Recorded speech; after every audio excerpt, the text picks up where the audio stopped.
It is with great honor and privilege that we welcome you all to today's event of Gandhi Study Circle Aryabhat College Presents National Seminar on Gandhian Satyagraha in 21st Century. Good afternoon, ladies and gentlemen. I am Swam Ranjan and I will be anchoring the last session. We have with us is Professor Bhagat, Lord Bikhu Parikh, Dr. Anuradha Virvalli, Dr. Avijit Pathak, and Dr. Gurpreet Mahajan. I would like to call Dr. Rajendra Dayal also to give token of appreciation to our respected guest. So please.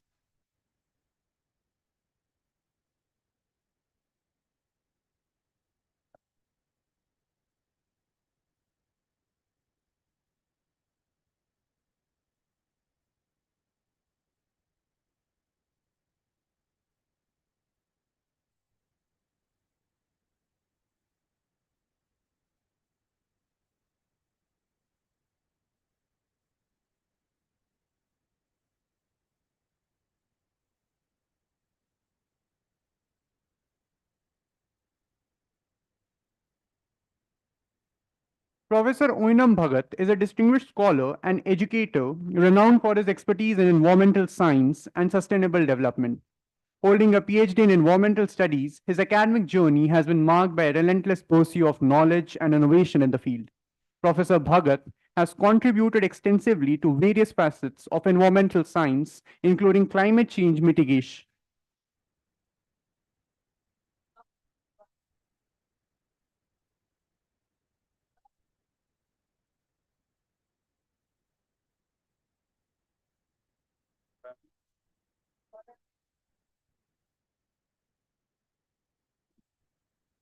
He has done extensive work on existential philosophy and contemporary and moral dilemmas in philosophy.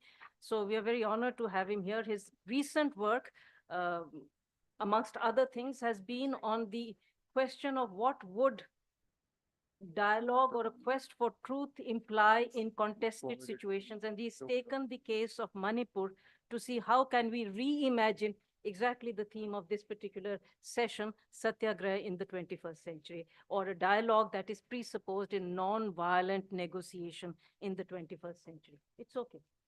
Thank you.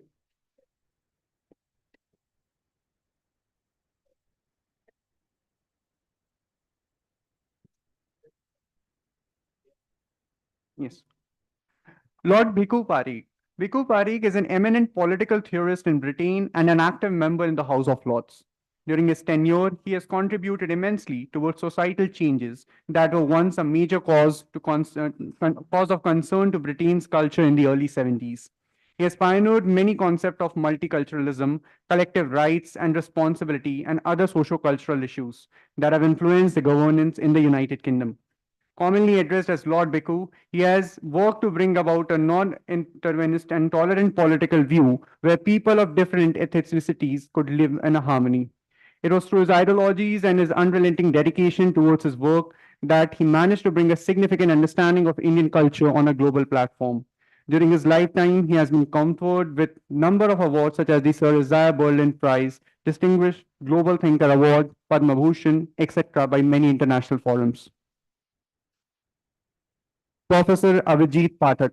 Professor Avijit Pathak taught sociology at JNU for more than 3 decades. He has written extensively on education, critical pedagogy, modernity, and social theory.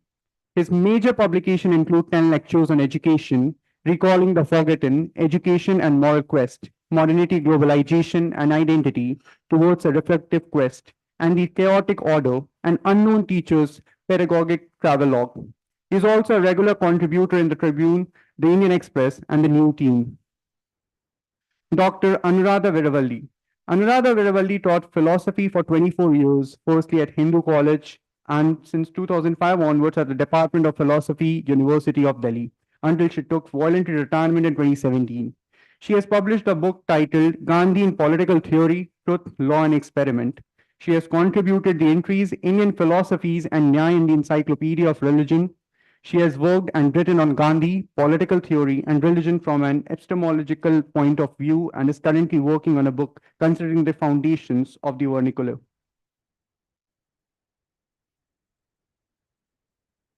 We have our chairperson, Dr. Gurpreet Mahajan. Dr. Gurpreet Mahajan is a professor at the Center for Political Studies, School of Social Sciences, Jawaharlal Nehru University, New Delhi. She has published widely on issues relating to multiculturalism, cultural diversity and minority rights, secularism, and civil society. Her publication includes explanation and understanding the human sciences, identities, and rights aspects of liberal democracy in India and the multicultural path, issues of diversity and discrimination in democracy. She has edited Democracy, Difference and Social Justice, and the Public and the Private, Issues of Democratic Citizenship. Gurpreet Mahajan is professor at this. Now I'd like to ask the Madam Chair to kindly preside over the session. Thank you, ma'am. Thank you very much for your introduction of all the speakers. And you can see we have a very eminent panel with us. So my task is very easy because I will like to listen to them. I think this is the second round, second conference in this academic year, which is being hosted by the Gandhi Studies Circle. And I have attended many of the sessions in this present one, and I can see there are 2 or 3 questions that are coming up over and over again. One issue, of course, it relates to a fundamental thing because the theme is reimagining Satyagraha in the 21st century at this time. And there is one stream of opinion which says that, which asks questions like, has violence ceased to exist? Has the constructive program that Gandhi spoke of been realized, which is what Anand Kumar mentioned earlier in the sessions? If that is the case, then we need Satyagraha rather than to think in terms of reimagining it. There is a second stream of opinion, which is actually associating Satyagraha with some key elements like non-violence, protest politics, which is outside of the electoral politics, and thinking of a space for it, and saying how that could be reimagined in a society where there is very little space for protest or very little tolerance of difference. How do you deal with a situation of this kind? And is Gandhi any relevant there? And there's another very significant point of view that has emerged so far, and which is saying that is it can we think in terms of reimagining Satyagraha in a society which is deeply embedded in a modern consumerist, power-seeking, and power-consolidating community or society, which is something which you can see at various levels. So do we need to reimagine? Do we need to abandon? What kind of relevance would Satyagraha have? What do we mean by truth in this present context? When you have epistemologically the idea only of multiple perspectives rather than truth? What do we think about truth, and how do you get claim to that truth vis-a-vis the quest for power? So there are many questions, and I can't think of a better panel than the 4 speakers we have today to address this. You have already had a brief introduction to all of them, but what can I say? Professor Lord Bhikkhu Parekh, earlier in this century, wrote about an imagined conversation between Osama bin Laden and Mahatma Gandhi, really taking up this issue of why do some people feel and can we justify violence or resorting to violence in pursuit of justice? That remains a very fundamental question. He addressed it. Since then, of course, he is contributing and thought about, deeply reflected on Gandhi, not only just written, but deeply reflected and absorbed elements of his thinking in his own work and life. We have with us also online Professor Avijit Pathak, who will be joining us online. He often invokes Gandhian categories, particularly of the moral consciousness, to think in terms of how do you express dissent which reaches out to other people beyond your own self. We have, as I mentioned in my introduction, Professor Oinam Bhagat, who has been thinking in terms of what would dialogue and the peace, what is the space for peaceful negotiation, and why is that so necessary in situations of conflict, hostility, mistrust, where living together has kind of broken down. And of course, Professor Anuradha Veerawali, whom you've heard in the earlier conference too.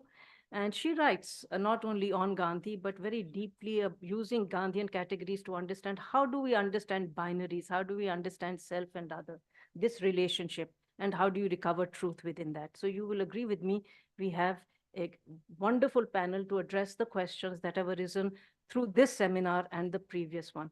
And I would now begin by requesting Professor Lord Bhiku Parekh. Very honored to have you and lovely to see you, Professor Parekh, uh, to share his thoughts with us. Bhiku? Well, Professor thank Parekh. you, Gurpreet.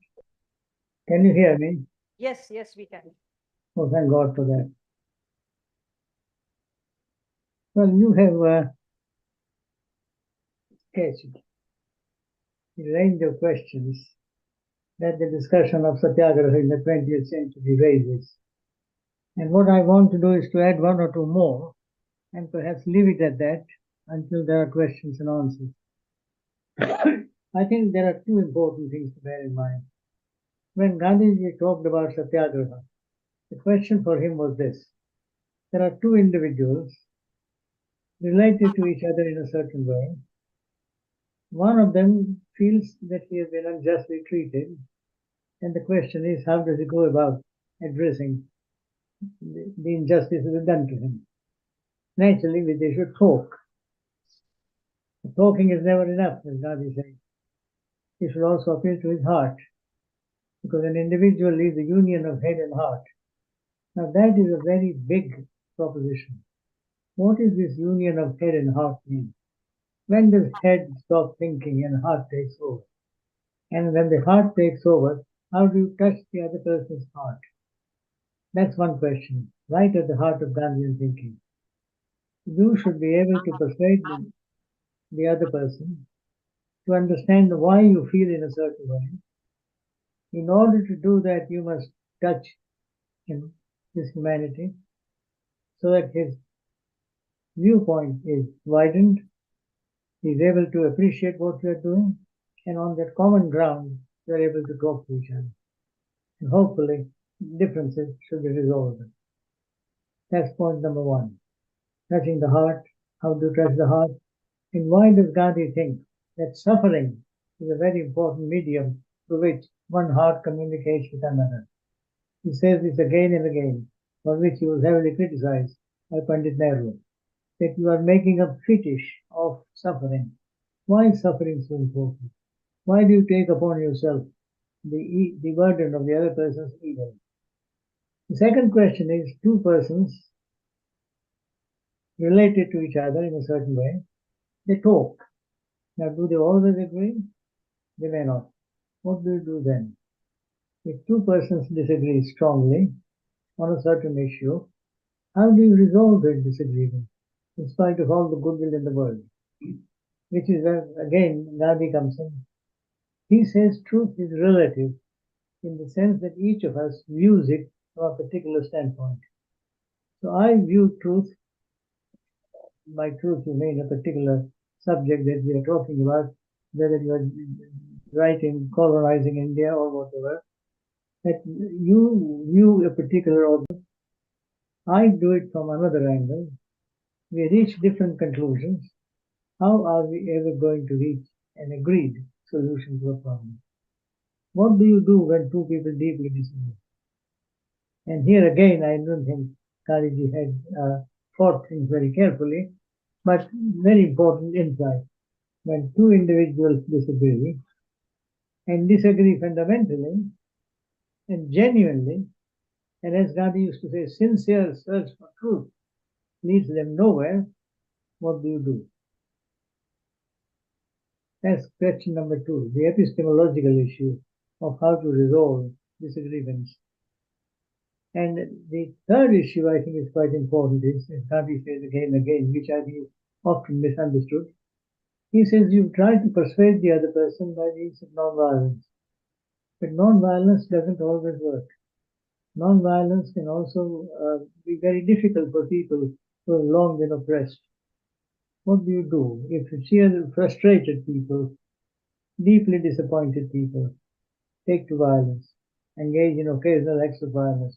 Do you completely disallow them? And here I don't think we have fully appreciated how much Gandhi evolved over time. And in the course of 30 years that he dominated India, there have been at least 4 or 5 different occasions when he was faced with the issue and he allowed violence and called it by different names: defensive violence, understandable violence, uh, almost non-violence, what the Poles did against Germany. In all these ways, he says, look, here are frustrated people. You are tormenting them beyond endurance, and therefore they hit out in a certain way. You regret it. You can't justify it, but nevertheless, you have to understand it. Now, this whole notion of an understandable but unjustified violence is also quite important. So I would add, rather than go on too long, I would add these 3 issues. And if there was time, I would also throw in the 4th one, which is just as important, which is for Gandhi, Satyagraha was not just about non-violent struggle.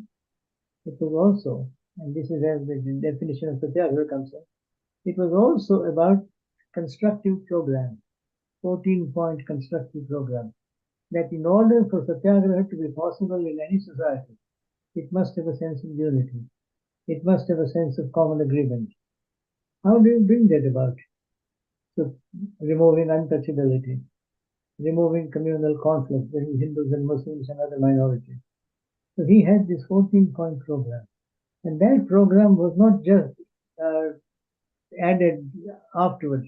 That program was integral to the practice of Satyagraha. At one point, he even says that is Satyagraha itself, to be engaged in constructive program, spinning, single language. Why should Hindi be the language of India, and why should it be Satyagraha? Well, because that's the only way through which you can create a sense of unity. And without unity, there is no mutual understanding. And without mutual understanding, there can be no Satyagraha. So the very deepest kind of a constructive program is central to Satyagraha. But, and this is a problem, in independent India, what is the relation between the two? How central is constructive program? What is the state's role in it? And it's very, very striking, and you might remember it, that soon after Gandhi's death, there was this conference where Vinoba Bhave and Jayaprakash and others met. And Vinoba said Satyagraha has no place in independent democratic India. Jayaprakash said the opposite. So there are these big issues to explore, and I hope we will do so. Thank you.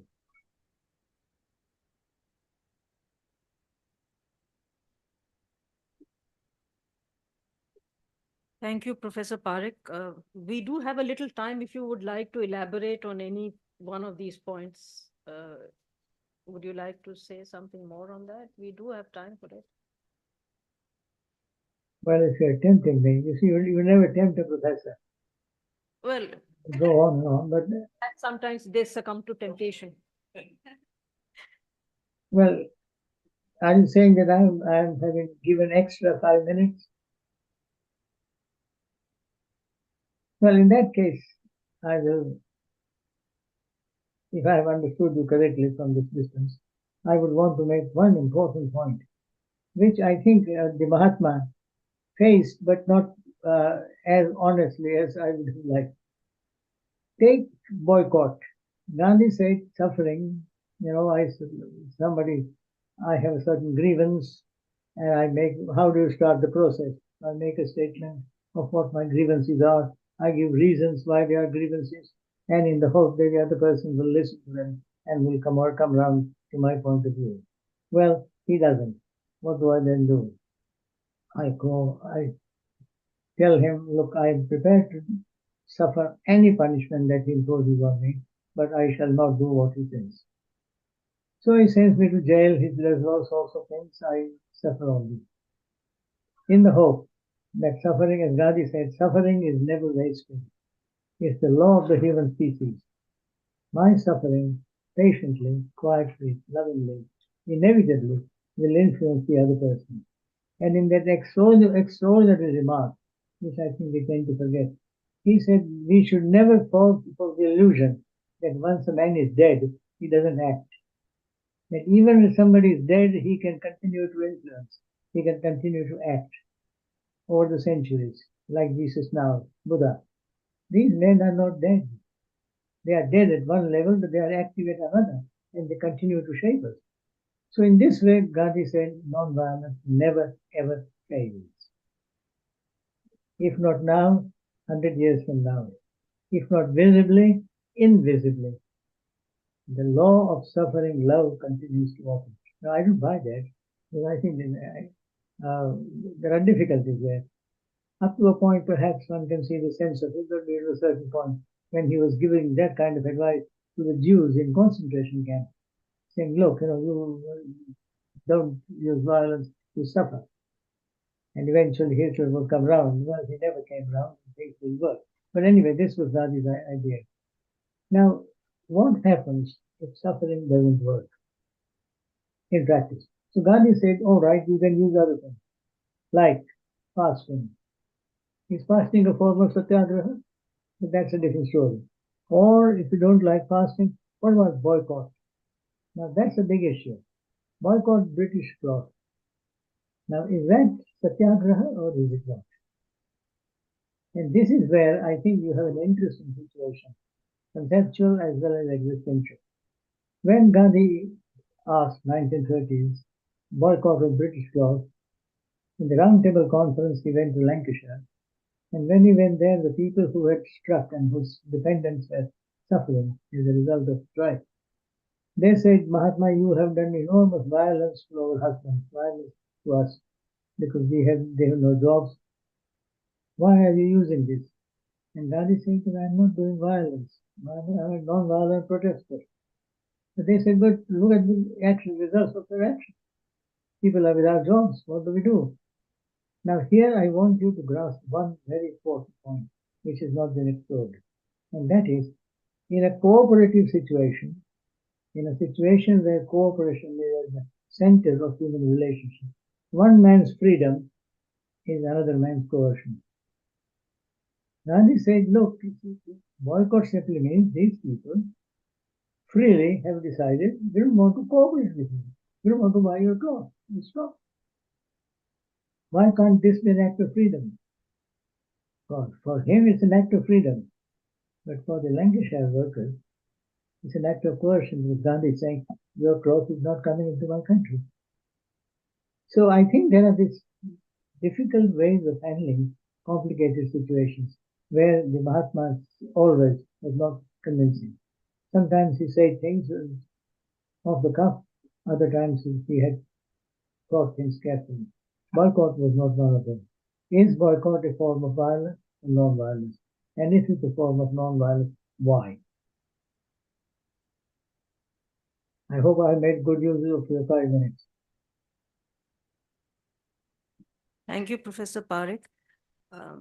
I think he has, there are several things that he has mentioned. I'm not going to sort of try and summarize, but I think there's one big issue that is emerging over and over again. That is to think in terms of the larger totality of Gandhian ideals and principles and situate Satyagraha within that.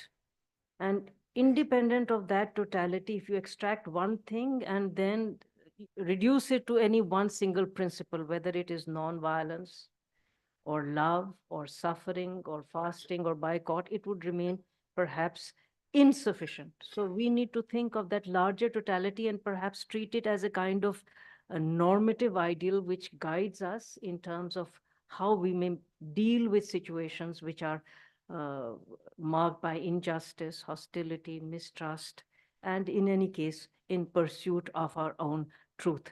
So thank you very much, Professor Parekh, for sharing those thoughts with us. I'd now request Professor Oinam Bhagat to please share his views. Thank you, Professor Gurpreet Mahajan, for the nice introduction. Because my entry to JNU is as old as my association to you. That's how she headed our Center for Philosophy, and that's how I'm there.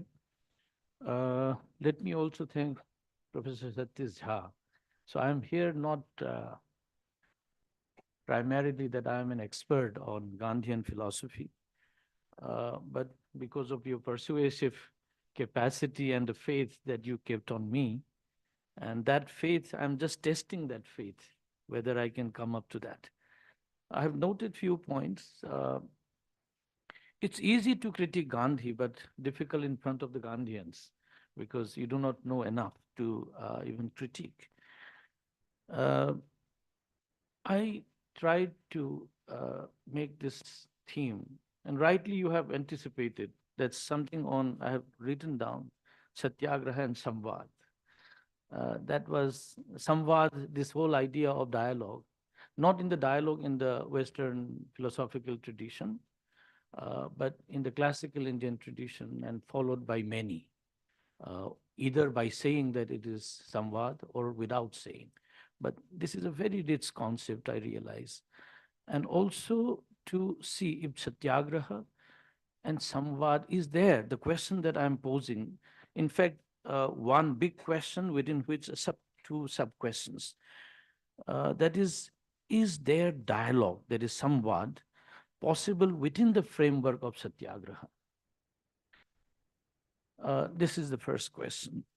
And if it is so, that what kind of dialogue it would be? What kind of dialogue will Satyagraha would be? And if not, what kind of truth is that Satyagraha envisaging in both sides? If you say it is a form of dialogue, which I don't have an answer, by the way. I've come with lots of problems, lots of issues, lots of questions. And I'm thinking that I can flag off some problems, and then towards the end also we will go back with the problem. And we don't need to answer and give a very happy answer, because if the answers are all happy, then philosophy have to close down their shop.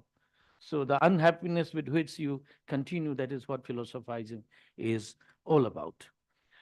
Why I raise this question, whether dialogue is possible in Satyagraha, is if you look at, as you know better than me, Satya and Agraha, that the clinging or owning that truth, right? Holding on to that, an idea of truth.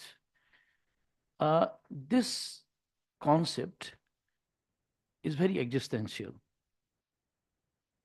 And when I'm using the word existential, I'm very guarded, because there is always a possibility that you are employing categories from the Western philosophical, theoretical discourses. And then you try to understand what is happening in the Indian scenario. And there could be a total mismatch, and you may even misread. Because I am just giving one example, guarding myself. One student in one of the centers were trying to work on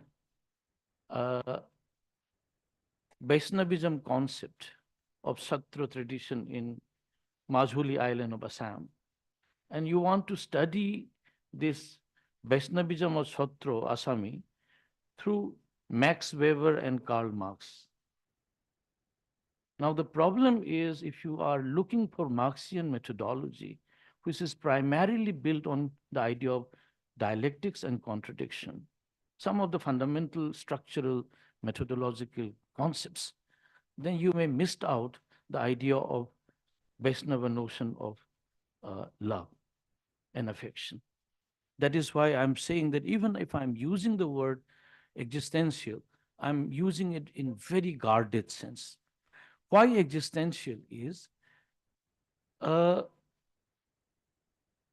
existential experience is all about an experience which is a first person account. It is my experience. I cannot experience the pain you have. I cannot experience the happiness you have. I cannot experience the joy you have. All I can say is I can feel my own experience. So the whole idea of Satyagraha that Gandhi was talking about has a lot of experiential dimension onto that. So it is in one sense meditative and tapasya, I'm saying. But tapasya and meditative, not in the sense of, closing down your rooms or going to a, what you call a mountain and going in abstention from others. But his tapasya was always in association with others. What I would take from Professor Parekh was saying about the 14th point. So Satyagraha is not only the goal, but also the whole activity, the pursuit itself has to be clean. It is like the intention has to be clean, right? The whole pursuit, the activity as well as the goal are coterminous to one another. So first point that I'm submitting before you is, if it is all about an experience, which is a first person experience, then can I have a dialogue with you in what way? Because many a times you will remember the round tables that Gandhi was engaging with the British, it always comes out failing. He experiments with the Chauri Chaura, and that Satyagraha, then the violence takes place, he withdraws it. So somewhere Gandhi's commitment to an idea of a truth, which is built on not only the idea of Satya, but which is intertwined, what Professor Mahajan was saying, with many other concepts, and that is ahimsa is one of them. So if you break one of them and say, okay, I'm pursuing the truth, but some kind of violence is negotiable, no, it's not for Gandhi. If it breaks, then he withdraws the entire project itself. So it is very holistic in one sense, and that is where I see it is experiential. This experience is an experience of a totality of certain values that you endorse into. Now, one more point which is very important in ahimsa, along with ahimsa, is the idea of toleration. To tolerate the opposite point of view.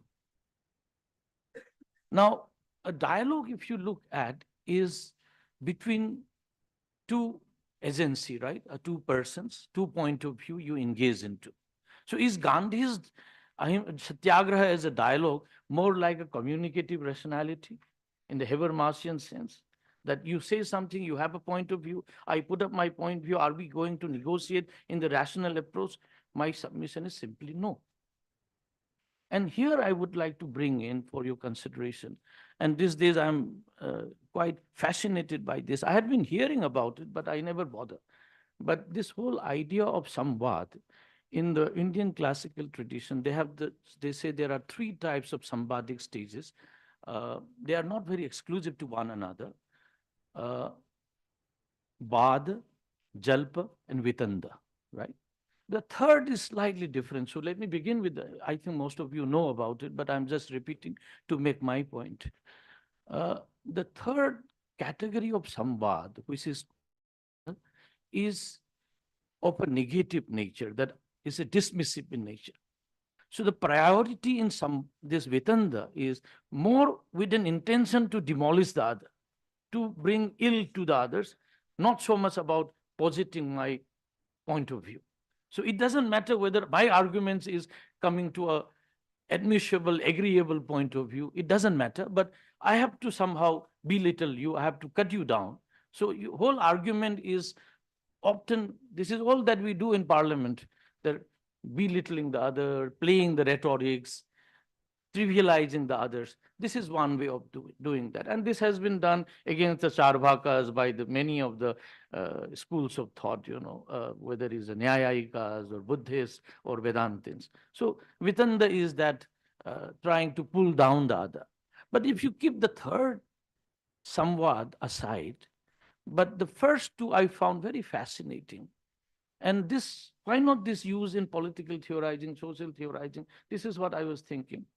And if we are talking of new education policy of traditional knowledge, this is precisely the point where we can really look into the classical Indian philosophical tradition, not seeing it as orthodox beforehand, but trying to unfold what it is all about.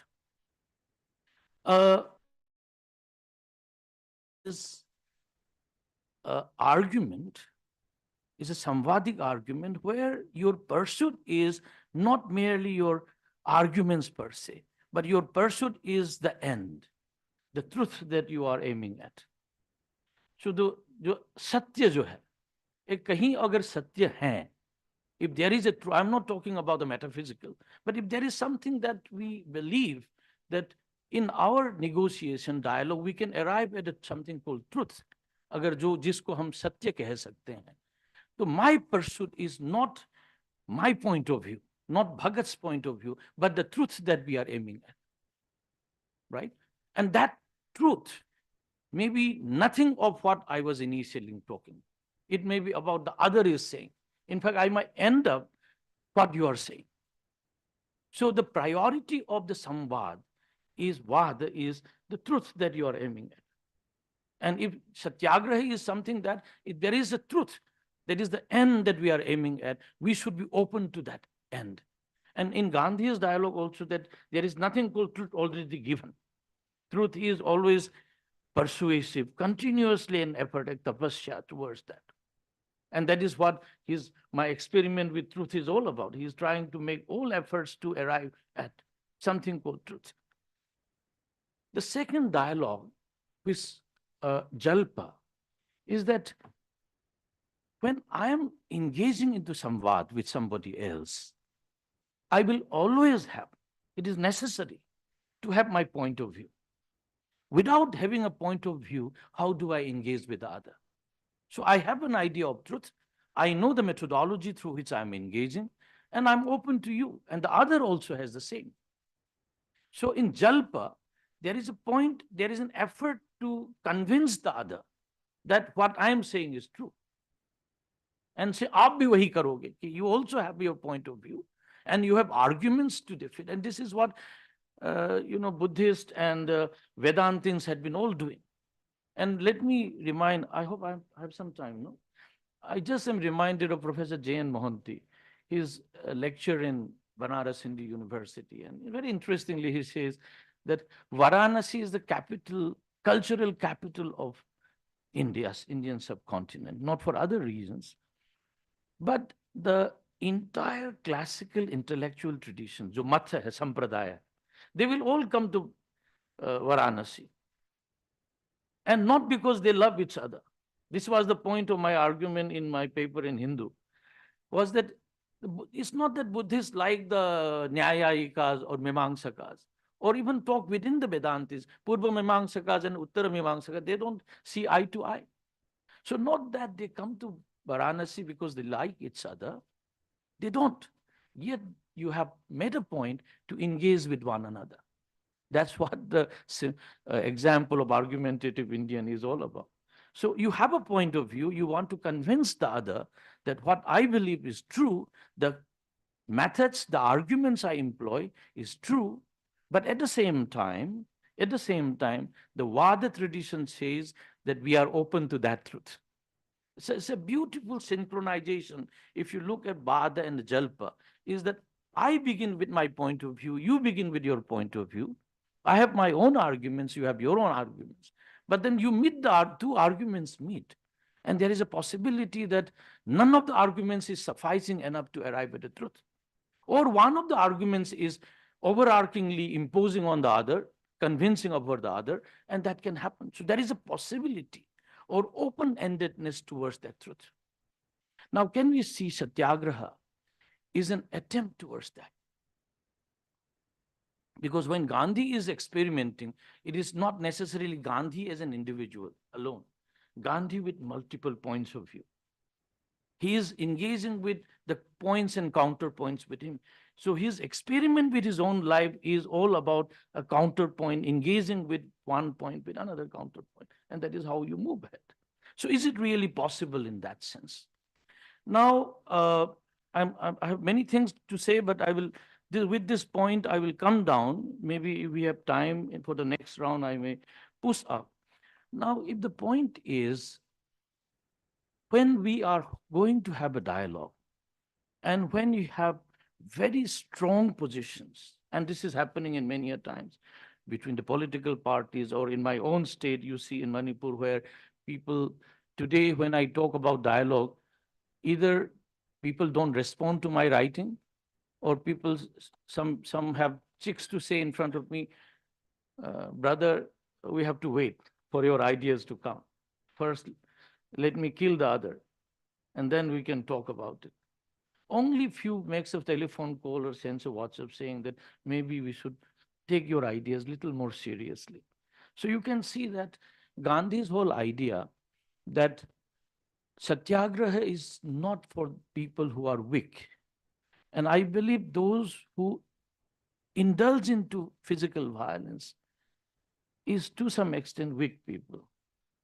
Because this not engaging to the physical violence towards someone you hate, someone you do not approve of, requires enormous amount of recognizing the presence and what you call identity of the other. So this is what I say, that recognition of the other and others' point of view.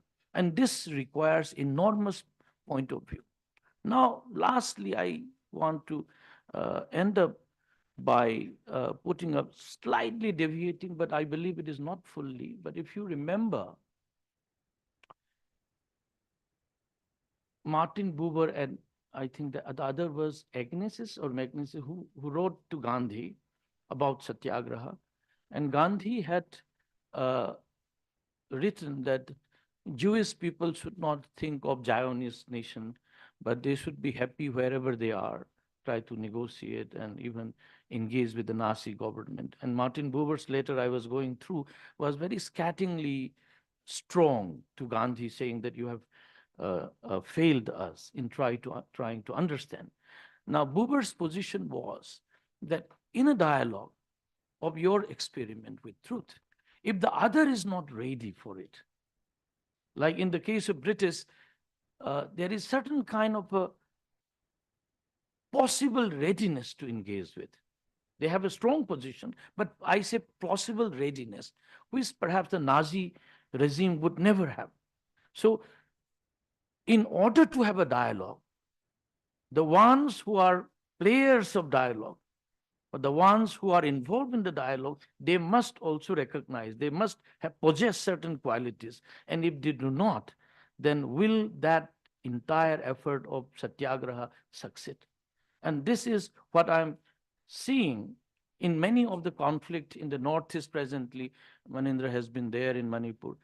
If the other is not willing, will there be a dialogue?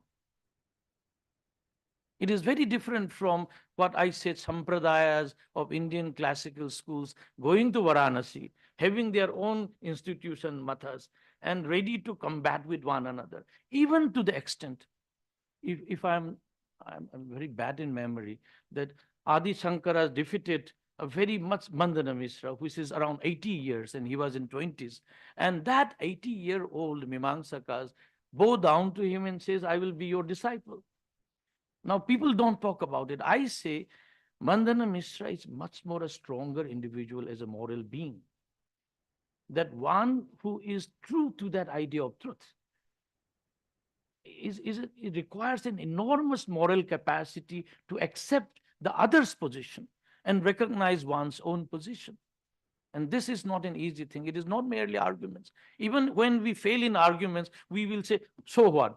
Kya kar loge? I don't care. And you walk out of the meeting. This is what we often do. But here is a man who would say, yes, I accept your arguments. And someone who is 2 times, 3 times younger in age, to him, he becomes disciples. So this requires that even for Satyagraha to be followed, dialogue to be initiated, I think the player is not a very good word, but those who are going to experiment with that also needs to have certain attributes of what that Satyagraha is demanding. And that's the most difficult thing to do. And with this, I will end up. And Gandhi did not answer to Buber's letter. Till that, it is not recorded in Vardha.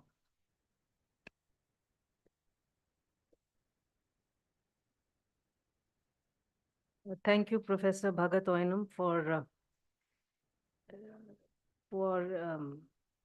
convincing us that Satyagraha is a courageous moral act which should serve as a normative ideal, but also leaving us to think about the fact that we should be ready that it would probably not deliver very quickly the end that we desire.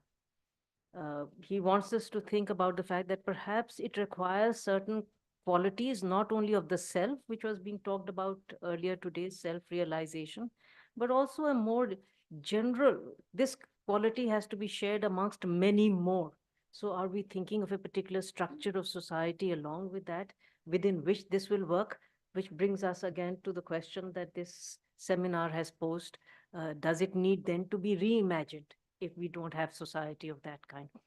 I'm not going to discuss this, but going to invite Professor Avijit Pathak. Avijit, are you with us? Yeah. Professor Avijit Pathak, please.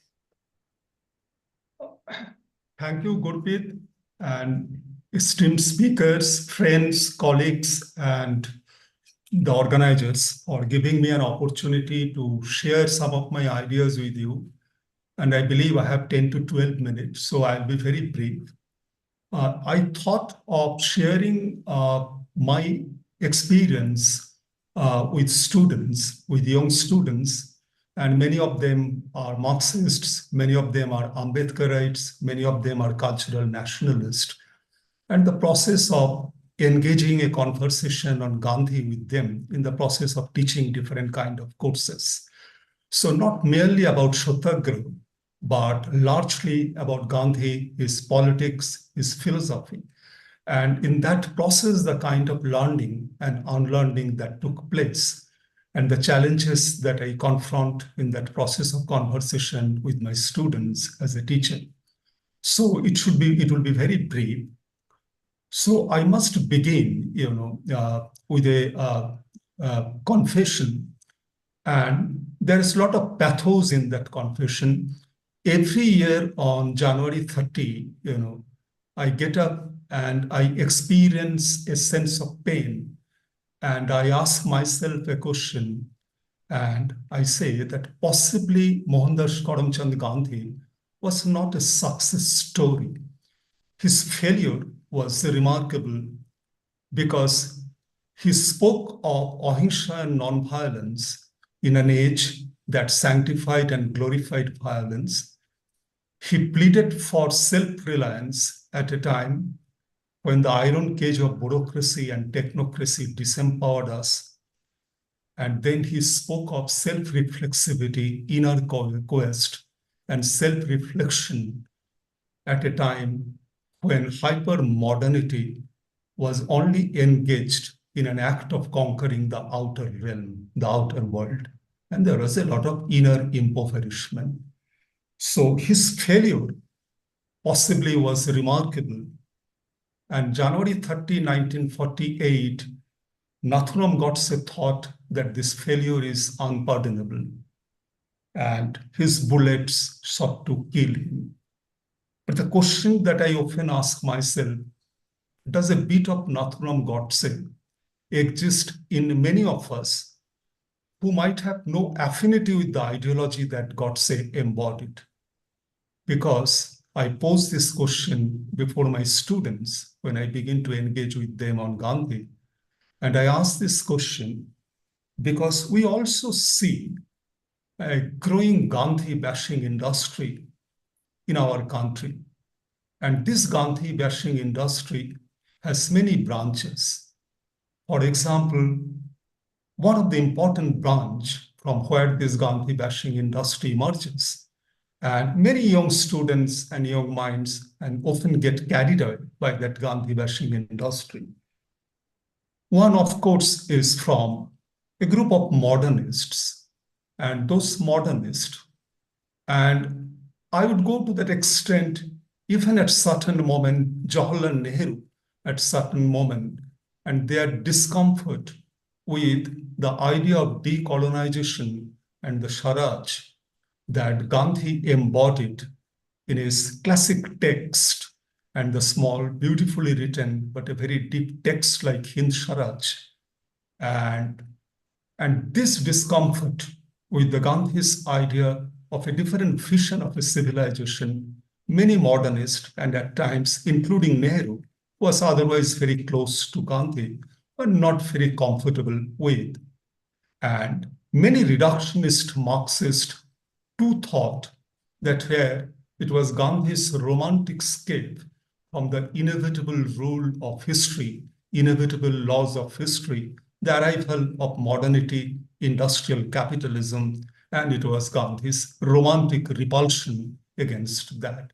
So as a result, seeing Gandhi as some kind of an idealist, utopian, pleading for the impossible in the Hind Swaraj, and that critique many modernist and reductionist Marxists would plead for. And I think that another source of critique came from a group of Ambedkarites who would often argue that possibly Gandhi had not much to offer as far as eradication of the caste, seeds of caste consciousness from our mind is concerned.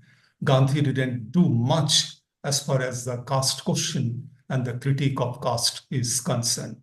So this bashing would come from cultural nationalists like Nathuram Godse, from some modernist, and even from some Ambedkarites. So when I meet these students in our classrooms, otherwise very sensitive students, maybe some of them are very well versed in the Marxian literature, in the literature of Ambedkar, and in many modern European social theories, but a lot of resistance to engage with Gandhi very deeply and meaningfully. And my challenge began there. And here, just I will take 5 minutes. And I often post 3 questions before this generation who were not very easy with Gandhi. And these 3 questions were the question number 1, the question that I often post before them, that right now, at a time when religion has lost its religiosity of love and compassion, and religion has degenerated into an ideology of group narcissism, promoting some kind of militancy, hyper-nationalism, and the culture of division and hatred. At that time, is it possible to engage with Gandhi, to work on Gandhi, and to rediscover the religiosity of love and compassion, religiosity as a bridge between the self and the world, and religiosity as a kind of conversation and dialogue and a bridge between the self and the world, leading to love and compassion. Now, is it possible in the age when religion has become an ideology of group narcissism and militant nationalism to engage with Gandhi and to speak on and to reflect on the way Gandhi looked at the religiosity, politics, and life? The second question I posed before these young minds, and that is relating to the age we live in, the neoliberalism, global capitalism, and this age of neoliberalism and global capitalism characterized by heightened social Darwinism, survival of the fittest, and the notion of a very self-possessive, greedy, restless, consumptionist individual, intoxicated with the desire for what Erich Fromm would have said, a having mode of existence, more and more. Now, at that moment, is it possible to go back to Gandhi, to work with him, to walk with him, and to ask another important question? Is it possible for us to say no, not to cooperate with this psychologically and environmentally destructive global capitalism and the ethos of neoliberal consumption and the culture of consumption that we see among our life, and which many sociologists, social scientists are characterizing the world we live in the age of climate crisis and other environmental destruction. We are in the risk society today. And the third question that I posed before them is what we are seeing right now in our country: hyper-nationalism, cult of narcissism, the militancy, and religion as an ideology of group narcissism, causing hatred and division among the communities. So is it possible to work with Gandhi the way Gandhi worked in Noakhali in 1946, and the last days of Gandhi, 1946, from Noakhali to Kolkata, 46 to 47? Now, is it possible to see another language of religiosity, love, compassion, and the idea of another India, not the India that we are seeing today? Can we work with Gandhi and ask this question? So when I pose these three questions before young minds, possibly some ice begins to melt, and some students who come to the class initially with a lot of Gandhi bashing and with an image of condemned Gandhi, that patriarchal, casteist, feudal, non-modern, idealist, romantic, not suitable for the modern age. And many of these young minds, with constant reflection, some unlearning begin to take place, and they begin to make sense of these three questions. And possibly some of them begin to engage with Gandhi, and wherein, at the end of the day, I see a pedagogy of hope. I see a possibility at a time when there is so much of Gandhi bashing.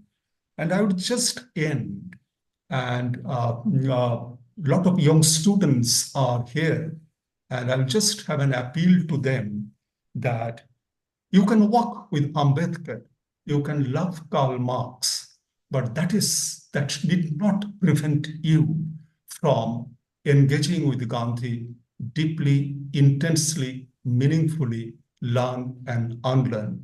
You are young, many students, I'm telling them, don't arrive at the final conclusion. As Jiddu Krishnamurti, the lifelong wanderer, would always say, decondition your mind. And you also ought to decondition your mind, not only from the lot of ready-made ideologies which are constantly bombarding you, be it the ideologies of cultural nationalism, Ambedkarism, Marxism, or whatever it is, and continually explore, evolve, grow, walk, and experiment. Gandhi might not be perfect. Gandhi failed time and again, but his experiment with truth and his constant experimentation. And I'll just end with that imagine, the day when Gandhi chose to decide that he would go to England for higher studies, and his caste association condemned him, declared him outcast.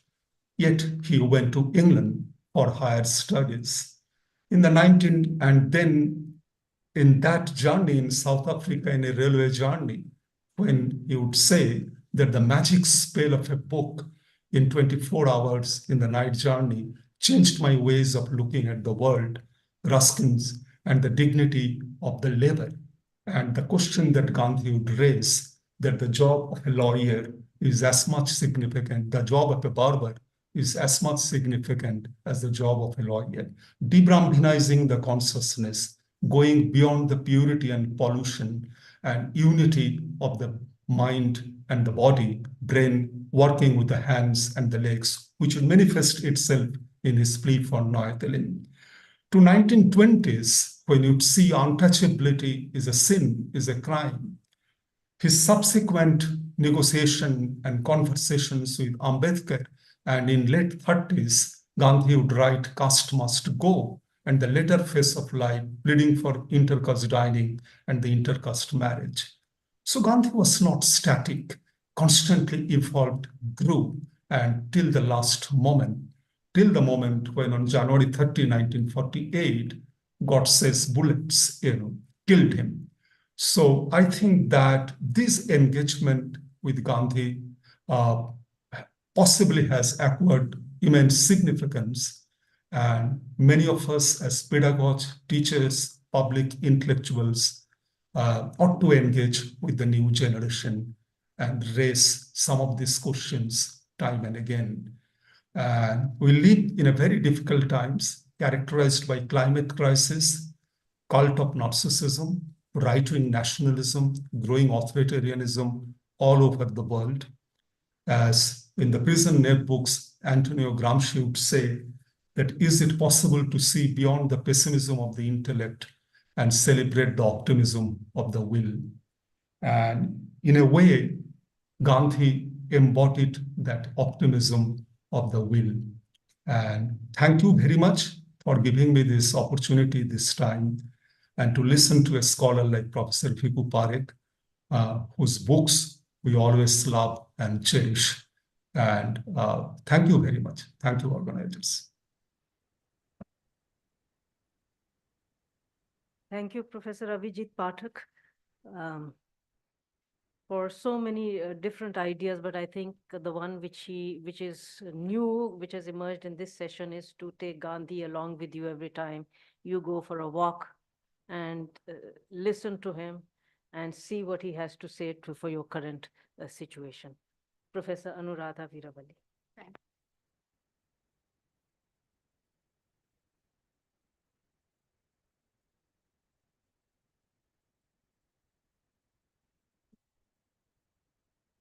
I must thank Professor Satish Jha and Aryabhatta College for having invited me a second time in 1 year.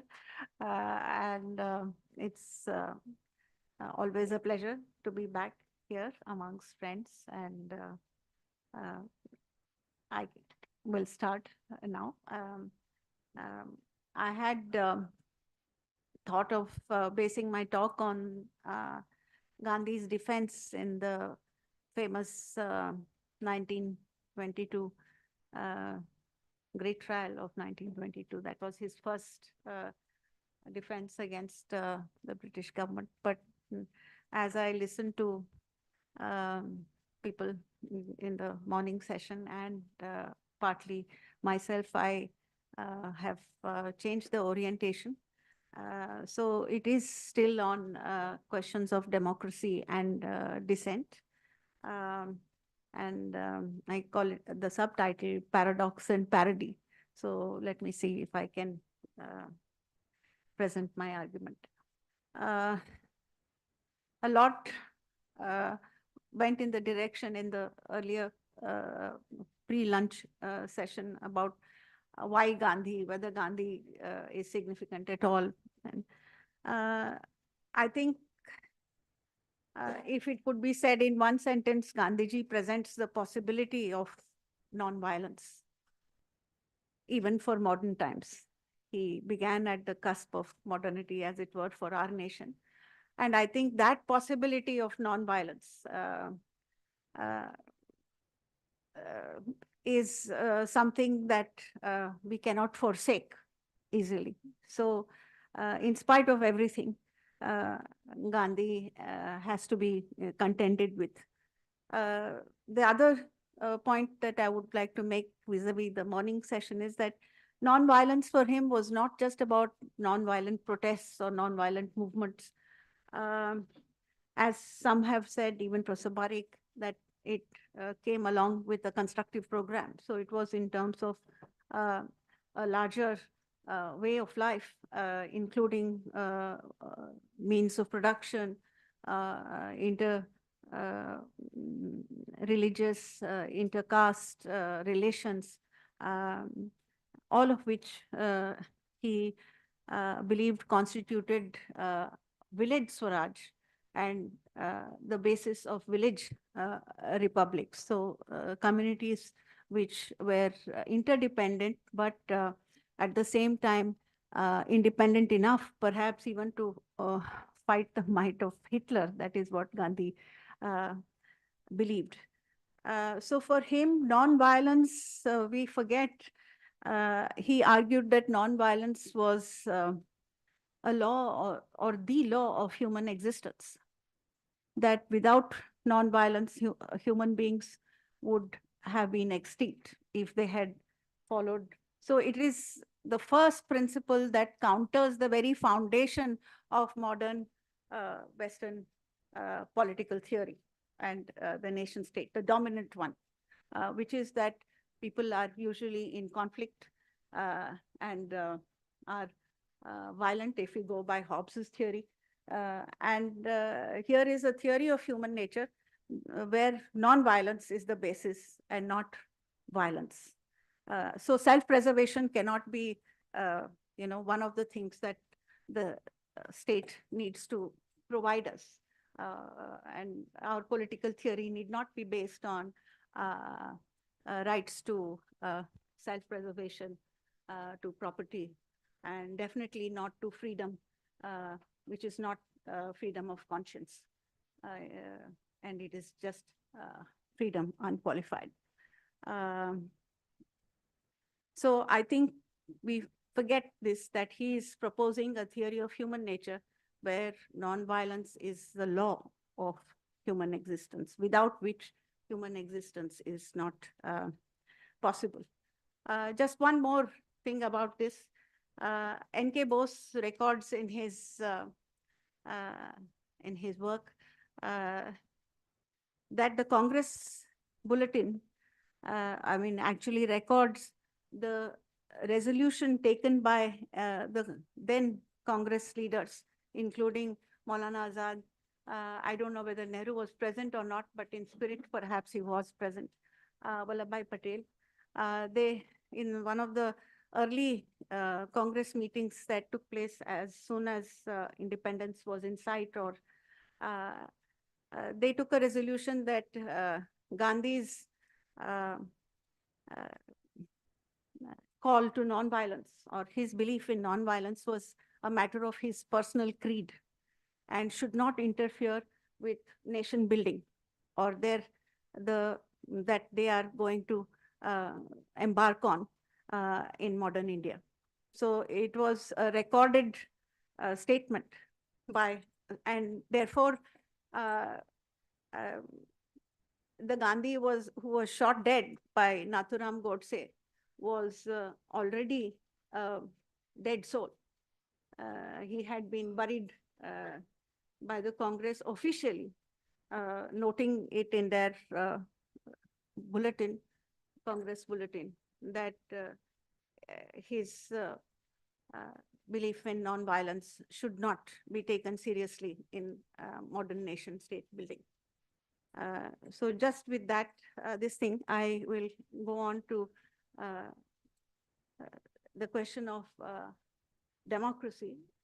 So yeah, people who said that, and there one more rider, people were trying to argue that he first said that he in the morning, that was the second argument, that it was basically a personal creed. And Gandhi's response to this resolution by the Congress committee was, he gave a defense of his position, and he argued that he had presented to the Congress and to the country political method and not a personal creed. So he was quite clear that it was not a personal creed that he was trying to impose on the rest of the country or on the Congress, but that it was political method. So I think there might be a Gandhi who was looking for his self-realization and his moksha and all that. But when it came to the nation, this thing was clear that he was presenting a political method. Take it or leave it, that's another matter. So the modern nation state is, I think, built, and we do not recognize this, especially democratic states or democracy, is built on a paradox where it believes that in the colloquial statement that government is for the people, by the people, and of the people, that it's based on an exchange of fundamental rights which the state offers or procures for the people in return for, and Hobbes notes this, in return for their self-governance, in return for what Gandhi would translate as Swaraj. Hobbes is quite clear that these rights in the modern nation state are provided for only in exchange for the citizens giving up their right to self-governance. This is how modern political theory, the foundations of modern political theory are set. And I think Rousseau and Locke are versions of this, because finally the state has to take cognizance of non-conformity. It has to, whether on what Locke would emphasize on questions of property, the state would have to intervene, or questions of general will, Rousseau. So I think these are the social contract theories, and the dominant Western tradition is just a variation on this foundational statement. So I think Gandhiji was bang on when he came up with this term Swaraj, or maybe earlier Tilak, but Swaraj as Gandhiji understood it as self-governance, not just that it is indigenous or state that governs. Now, this, I think in democracy, yeah, there are discussions on deliberative democracy, where people now say that there should be a discussion initiated before. But this deliberative democracy is only pointing to the fact that there is a demand for conformity to an universal understanding of reason that the modern state necessarily presupposes, and is, as it were, supported in this enterprise by all dominant intellectual enterprise. So the modern nation's vision of development, of the good life, and of knowledge are all entrenched in this understanding of universal reason or universal rationality. So it's not just the state, but science, religion, and politics, the very culture of institutions in civil society that are affected by it. The university, church, temple, and mosque, the structure of our educational institutions, its syllabi, the emphasis in the syllabus, the hierarchy that is ingrained structurally in our educational institutions and in our understanding of aspiration in society. All of these are, as it were, already in a way inculturated with this project of universal reason. And I think it is this, and not either the right wing or this or that totalitarian government, that sets the limits to dissent. So there is power and there is knowledge. These two are hand in hand, and they work together. And I think, put in just two terms that would define Gandhi's counter to this, it would be Ram Rajya and Ram Nam. And Ram Nama, of course, is forgotten by the contemporary dispensation. And I will perhaps be able to make clear what Ram Nama is about. But Ram Rajya, definitely, I would like to make 2 points about what Ram Rajya signifies, whatever Gandhi said about it or did not say about it. First, it is an exercise in governance in exile. Rama, as soon as he was crown prince, was sent on exile. So he was either sent for training or it was an experiment in showing how you could govern in exile from the seat of power. So you rejected power and yet had a voice amongst the people. Not just that, I think the second thing is that it was training for him to have the ability to hear and represent the voice of the people. What is it? And so after he comes back, of course, there are stories about how he had to even listen to the voice of a washerman at the expense of his own love for his wife and his family and so on and so forth. He had to listen to that. So I think here you can see that against the power regime that modern political theory wants to set up in consonance with its knowledge systems, you have Gandhiji's vouching for Ram Rajya. And I think this exile from power needs to be taken more seriously. Is it possible to wield influence and govern our people, not just ourselves at the personal level, from this position of weakness, so-called weakness. Now, so I think, yes, so there is parody in the way we understand Ram Rajya today and Rama and Ram's name. So there is this paradox that the modern nation state is built on, where it actually, in the name of freedom, takes away the very possibility of self-governance. The second, so there, I mean, I think so. Gandhiji is called to disband the Congress and for individuals to span out and work in the villages to be able to represent their voice in the opposition benches, not as party workers any longer, but as community workers of civil society.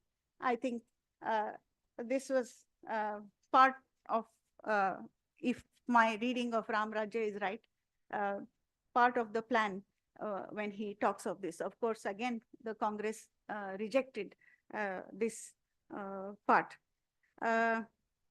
So, yes, I think in the history of civilizations, there has been a separation of public reason and private use of reason. Kant talks of it in his What is Enlightenment essay. But Socrates himself also says that when he gives his defense, he would like to speak as a private citizen and in the vernacular, in the native language. Kant also makes this distinction between private reason and public reason. Private reason, he argues, is the sort of reason that people in civic office have to use because they cannot, they can only follow the dogma and the dicta of the authority that they are working for. So if you are a pastor in the church, you will have to present the church's point of view and keep your private reason to yourself. So there is, so that is private use of reason, and the public use of reason is where he thinks that scholars can freely write about their objections to the state and so on and so forth. But that is perhaps in Kant's time, but no longer matter. Gandhi himself in the trial of 1922 points out to the judge that these are my arguments.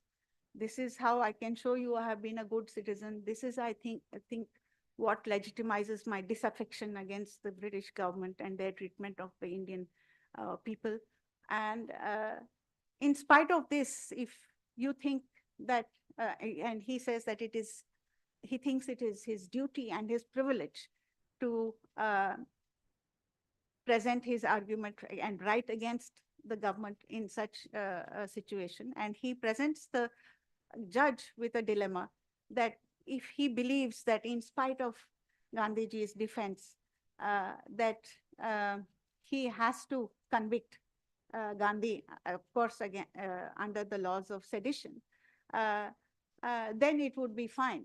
I mean, Gandhiji would be happy to be convicted and take punishment for what he has done. But on the other hand, if the judge believes that it would be wrong to convict Gandhi, because after all, he has done what the duty of a good citizen would be, then actually the judge would be obliged to resign from his post. So this dilemma between the public use of reason and the private use of reason, I think, is a continued discussion in the state. Do I have exhausted my time, or I would,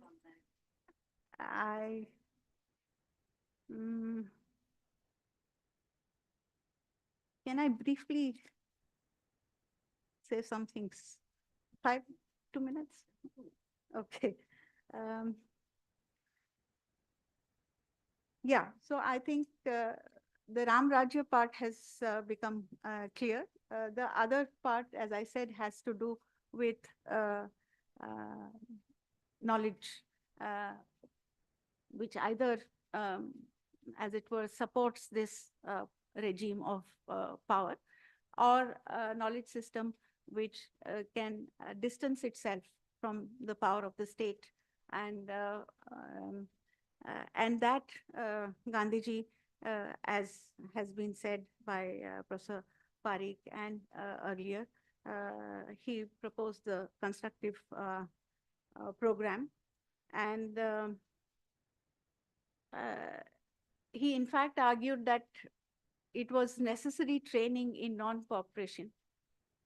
Just as a general trains his soldiers in combat, similarly, Satyagrahis have to be trained in the constructive program, and it was the sort of bedrock of civil disobedience and non-cooperation.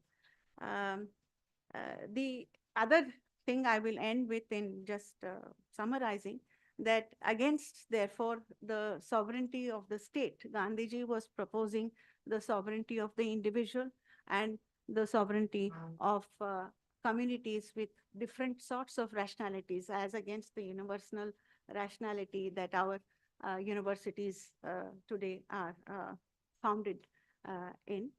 And I will just read from I will end with a quotation from Gandhiji. He says, "The very essence of democracy is that every person."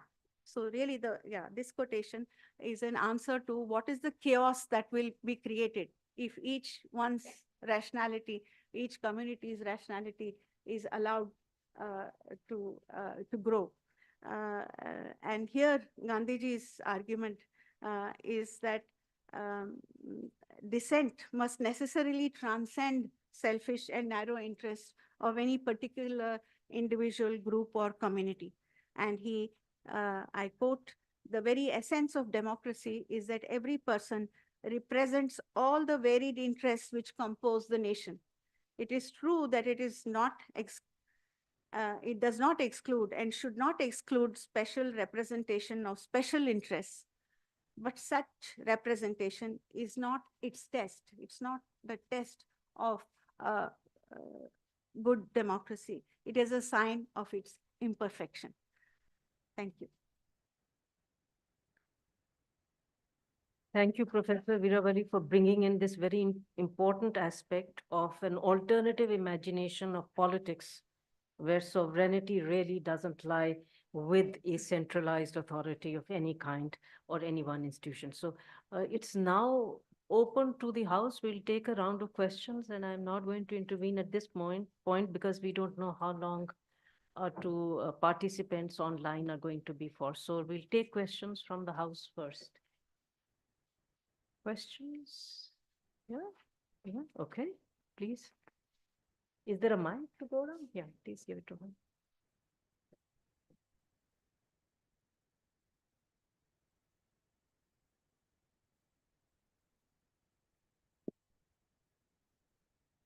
Hello, everyone. Dr. Kiran Singh from Department of Political Science. Well, it was really enriching. As ma'am has mentioned, it was a very eminent panel that I was lucky enough to participate in this seminar. The thing is, with the continuous 2 days marathon on the same topic with the reimagination of Satyagraha, it was mind-boggling. And my depth of, the whole understanding, as we have seen, that learning and unlearning of the concepts, conditioning and deconditioning that we have heard, and like my entire loci of various ideas and concepts over these 2 days has really shifted, and my depth of confusion for further understanding and comprehending of all these ideas has gone. This is what the seminar has done to me, that it has opened up further various diverse aspects to me in front of on this ideas. But well, to that, my specific question will be to Abhijit Pathak sir. he has mentioned that these are the three questions, the basic three questions which he poses to students while, so that is in a way you open them up a new ground of learning. I mean, they unlearn what they have been, they come with the preconceived notions or already a sense of judgments about things, but then they unlearn those and then you set up a new ground for learning. So when you set up a new ground of learning, do you always, give them the basic ideas and the concepts for the new learning that they have to do, or you leave them open?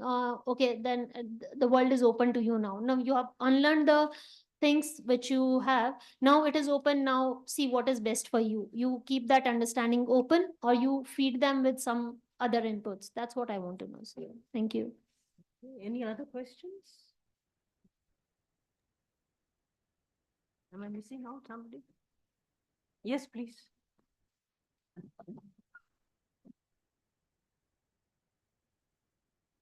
Just one small question to Anuradha ji. All that you said, would you say that Gandhi epitomizes the powerless, powerful politician? Because actually he had no power, in the Congress party. But in his ashram, the meetings all took place in his ashram. They always wanted Bapu to give the final word. He was guiding all the time. And so I think that also with your concept of Ram Rajya, ruling in exile. So there is somehow some power which is beyond the political, not but the power of conscience, maybe the power of good judgment, the power of the voice of the people. I mean, you've thrown up many concepts there. So what would you say that is that what is needed today? The powerless, powerful politician? So perhaps that's the need of the hour. Any other question? Yeah, Manendra, please. I'm just wondering, the concern that we have today is about possibility of Satyagraha for the future of humanity. And when particularly we are seeing war all around and micro and macro level conflicts are growing, in that situation, how do we go back to Gandhi and see if the method is useful even for resolving conflicts today? Like Bhagat said that in Manipur, despite a strong Vaishnavite culture, we have so much of violence and people are not ready to hear. So is there any cultural precondition or is there any preconditioning that is needed for Gandhi's method to be applicable? Preconditioning both culturally and philosophically probably. And the preconditioning is probably very difficult due to the nature of capitalism that is emerging. So in this moment of global transformation where capitalism itself is becoming very aggressive and there's a complete alliance between capital and the state, will that method work? I think that is a question that we need to ponder upon. He could manage that when the colonial state was there, and probably colonial state was much more ethical than the modern capitalist state, it seems. At least Gandhi tilted the table towards colonial state and state had to really accept the logic that it was trying to extend. Today, the logic of the state has changed completely. So in that situation, will that work? That's the query that all of us have in mind. Okay. I'll ask the speakers to please. Okay. And we'll have a first round of response to these questions and then come back. Yeah. Yeah, sorry. Actually, I want to know this concept of suffering. Suffering within Satyagraha. Is this different from this concept that is used within religion? कर्म किए जाओ फल की चिंता मत करो. Is this a temporary phase or a permanent one? Keep on suffering, you will have better life in other world. So is it different from that or something he is drawing that idea from religion? Thank you. Okay. I'd request, should we? Okay. Questions are there. First round of questions are there. So I'll begin with Professor Parekh, if you would like to respond.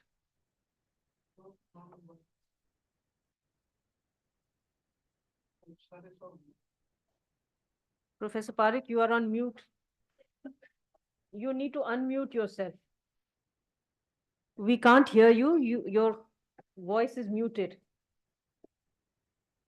Now, can you unmute him from there? No, I can just send a request. Yeah, yeah. It's done. We can just send a request. Can you hear me now? Yeah, we can. You can? Yes, I can hear you now. Okay. So I think that all these questions are absolutely fascinating. And last but one question was particularly interesting. What is the scope? What is the space for Satyagraha in a modern society? And when it does take place, what form can it take? I think these two questions are absolutely central. Namely, in modern society, is there a room, is there a space for Satyagraha? And secondly, what kind of form, what form would Satyagraha take? Now here I think Gandhi gives us some clue as to what can happen. When he was in an interview with Louis Fisher, and Louis Fisher asked him, what about Satyagraha after you're gone? He said, look, after I'm gone, it will be possible for peasants to take over the land from the rich. And to which the reply came, but then there will be violence. And Gandhi said, there may be a little bit of violence for a little while, but we will expect the state of independent India to control it. In other words, it opens up a whole new space. And Gandhi expected a struggle for injustice, a struggle for justice to go on well after he's gone. And that justice might cross the boundaries between non-violence and violence, which he's prepared to live with. That is the form that Satyagraha would take. People taking certain issues, standing up for the issues, putting up big struggle for those issues, and then seeing what happens. That I would thought would be my answer to the question, if there is a room for Satyagraha. And the room might have to be opened up, so that if you take the form that Satyagraha took, let's say in the United States, Martin Luther King, what did he do with Gandhi Satyagraha? He gave it a different form, because this was Satyagraha taking place in an independent country with a written constitution and constitutional morality to back him up. What would Satyagraha be like in modern India with our constitution and our constitutional morality? And there again, I think Gandhi would want to say, does the constitution make room for gram panchayats and all that? Does it make room for people to be able to organize and act? If it doesn't, it must. So I think he would want for constitution to be changed a little to make it less centralizing, more open, more democratic. Unless that happens, there is not much room for Satyagraha in modern India. Thank you. Professor Abhijit Pathak, would you like to respond to any of the questions? Thank you, Gurpreet. I think there is one question directed to me, and I think that it's a very good question. All of us as students and teachers pass through that, and any meaningful learning takes place with that process of dialectic, unlearning, learning, new questions, confusions, new possibilities.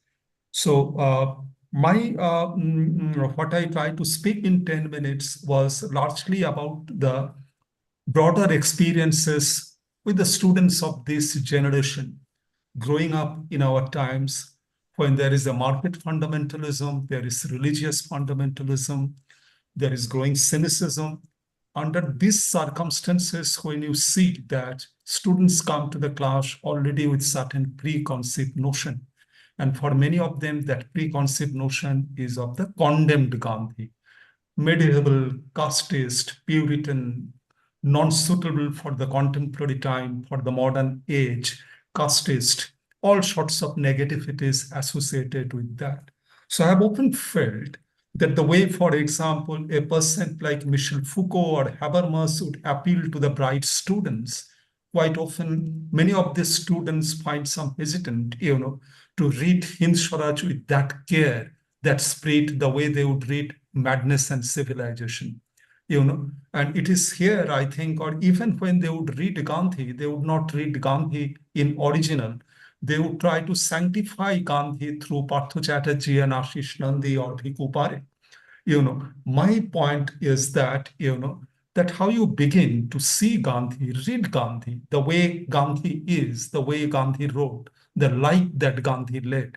And out of that, out of your own context, the time that you are living in, a turbulent time you are living in, authoritarianism, narcissism, climate crisis, aggression, rise of militancy, consumerism, neoliberalism, under those circumstances, the kind of questions you ask. And this question, when you want, in order to respond to this question, does Gandhi help you? Does Gandhi enable you, to look at these questions or to find a way out from this crisis, from this mess? And that is where I believe a dialogic engagement can begin. And it is not about any particular Puritanism and ism, as I am saying, that I can learn Gandhi, I can love Gandhi, I can love New Left. I can love that statement that Gandhi made in Hind Swaraj, mind is a restless bird.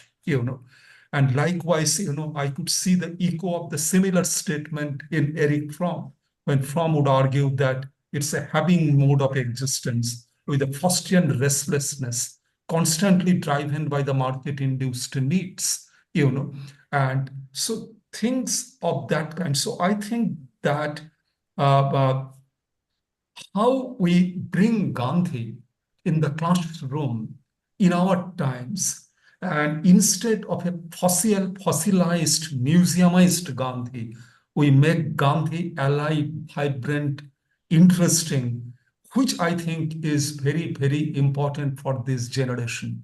Because this generation grew up with a very fossilized, museumized image of Gandhi. 2nd October special discount for Khadi products from Khadi Bhandar. And 2nd October and January 30, the hypocritical politician is going to Rajghat.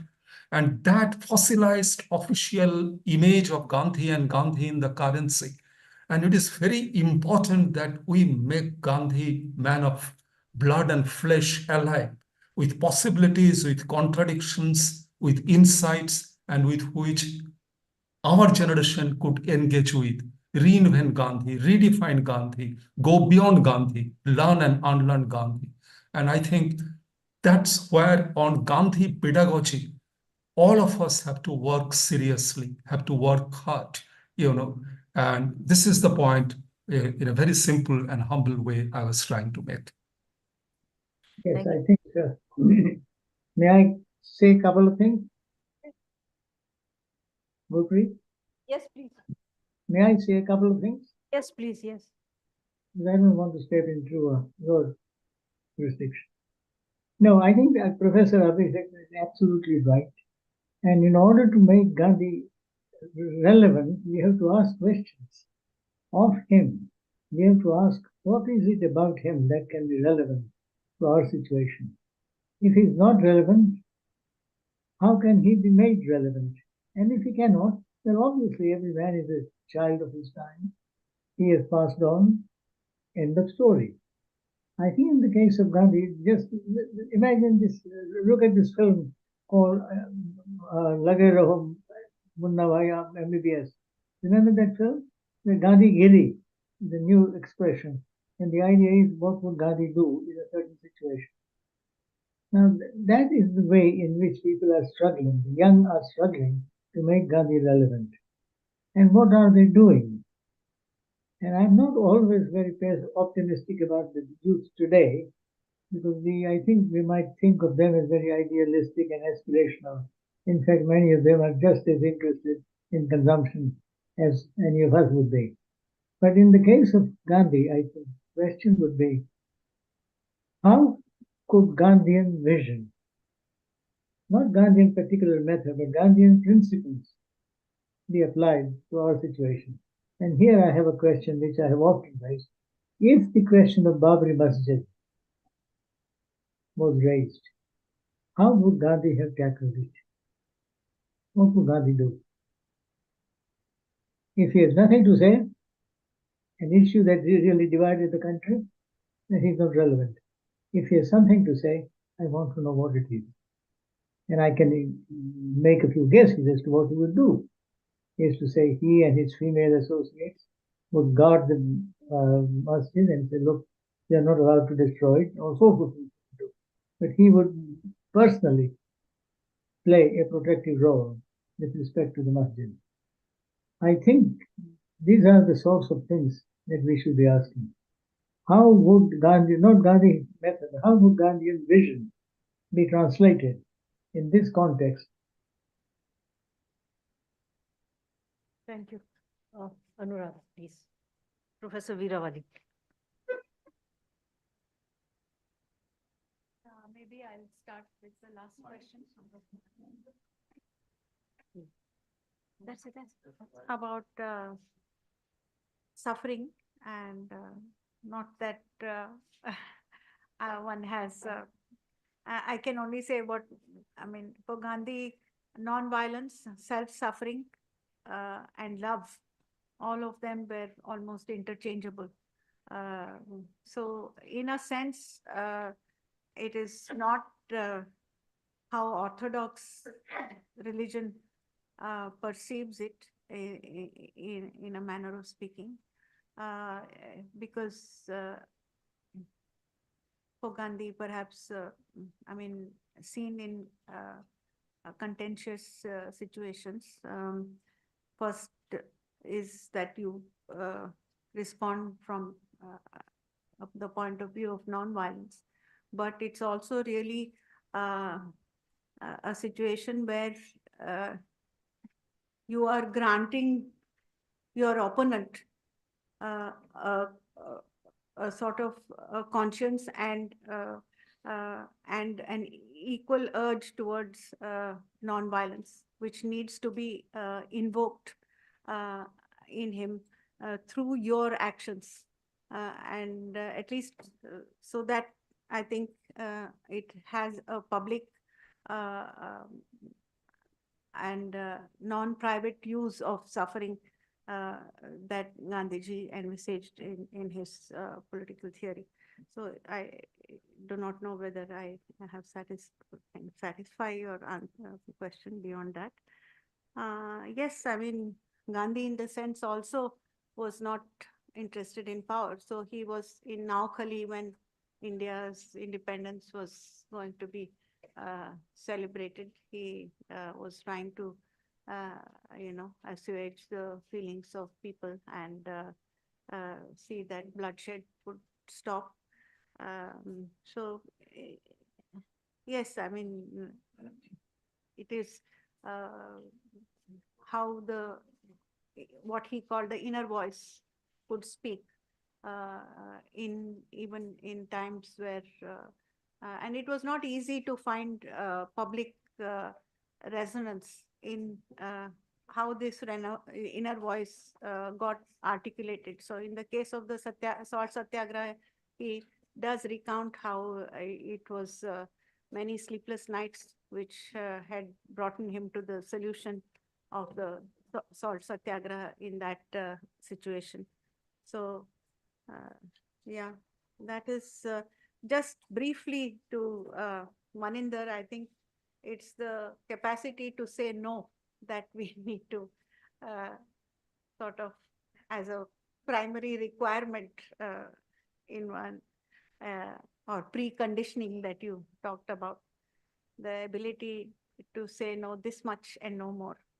And that is not as easy as it is said, but. Professor Owen. Yeah, very briefly, not as a Gandhian too, but as someone who is looking at Gandhi. The point that you raised, Maninder, that precondition to the Samvad or to Satyagraha is a dialogue. if I'm looking towards truth, I'm pursuing for truth. So there is a churning out within, right? And this churning out could be either within myself or churning out along with the other. Now, if you ask this question, how was Gandhi's own experiment? Please forgive me, my knowing or partially not knowing, both yes and no. As far as it is churning out within, that experimenting about the Satyagraha, he has constantly been re-evolving, remolding, and coming out with more open dialogue within. But with the other, I'm just giving from historical phases of Bhagat Singh as one example, Subhash Chandra Bose as another example, then Ambedkar is another, and there could be many more.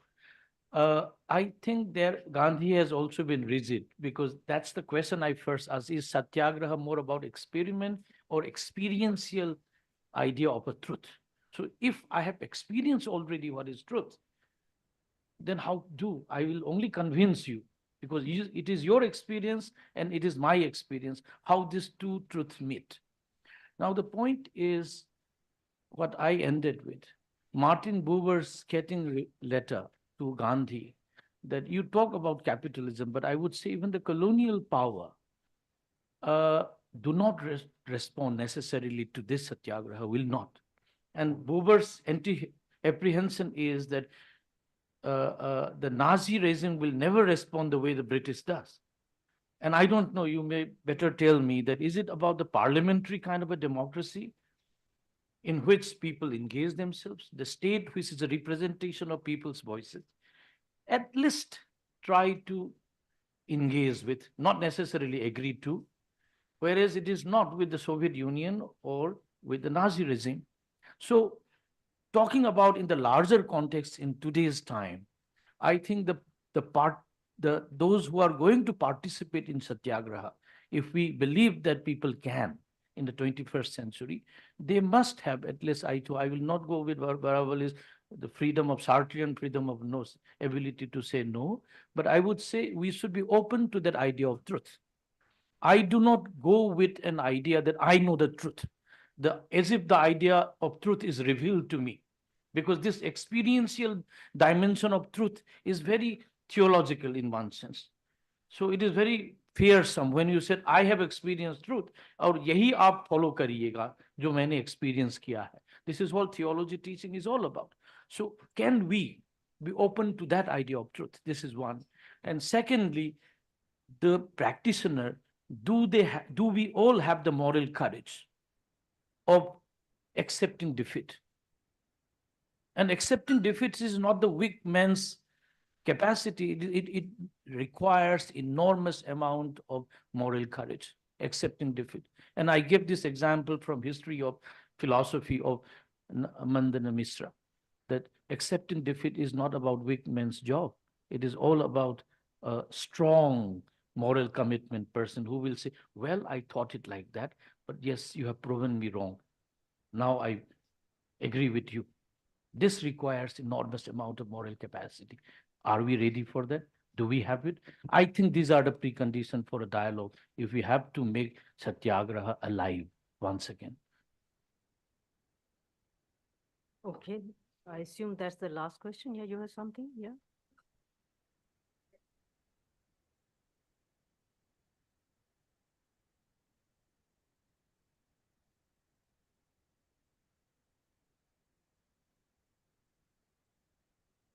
Yeah, so this is a very interesting session on reimagining Gandhi. And Bhikkhu Parekh ji brought up a very interesting, asking us about Babri Masjid. So I think I would like to talk in the context of the Israeli war, So when, all the time we are talking about conscience, when we talk about Gandhi, the inner voice, the conscience. So I feel that reimagining Gandhi for the Palestinian war or the Israeli, instead of Israeli responding the way they did and are doing, if they had become the conscience of the world, they could have taken this, Gandhi would have taken this stand. I'm just reimagining now that, look, we are not going to use violence against you. You have taken our captives, fine. All we want is that you release the people you have taken, and we will not use violence against you. but you please release them. Suppose they had said that and appealed to the whole conscience of the world, I think we would have avoided all the bloodshed. Because even till today, why is he going on and on and on? The hidden agenda is release of the captives. So for that, in the Gandhian strategy could have been worked out. You first of all issue this declaration to the world that okay, you release and we will not we will not go to war, we will not kill. And then you use all the social media at your disposal by sending this out message everywhere. So you would reach, you would become the conscience of the world. That's what Gandhi did when he launched the Salt March. He became the conscience of the world. The British government could not kill Gandhi. They knew that he will say, "Ha, kill me, but I will not kill you." Look at the beauty of Gandhi. And while Gandhi was alive, it's not only that the Salt March created 400 million Indians into a nation, in just in 26 days, but into a fearless nation. He created a fearless nation, as you can see in the film Gandhi, or even otherwise. They were ready to die, even the Congress people, but they will not use violence. It's a very, very big thing. So I think we have to think bold and have some, Thank you. Thank you. I mean, maybe I think, another time. yeah, I Yeah. think you'll all agree that this has been a very successful session and a successful conclusion to this 2-day seminar. Observation. Okay. Carry on. I'll have the last say in any case. Yeah, please.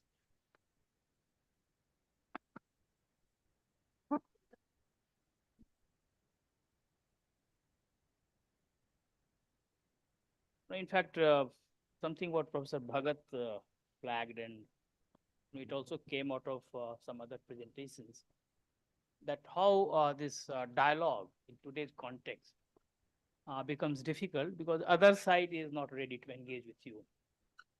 So if the other side is not ready to engage with you, is it possible to have the Gandhian dialogue or the Satyagraha?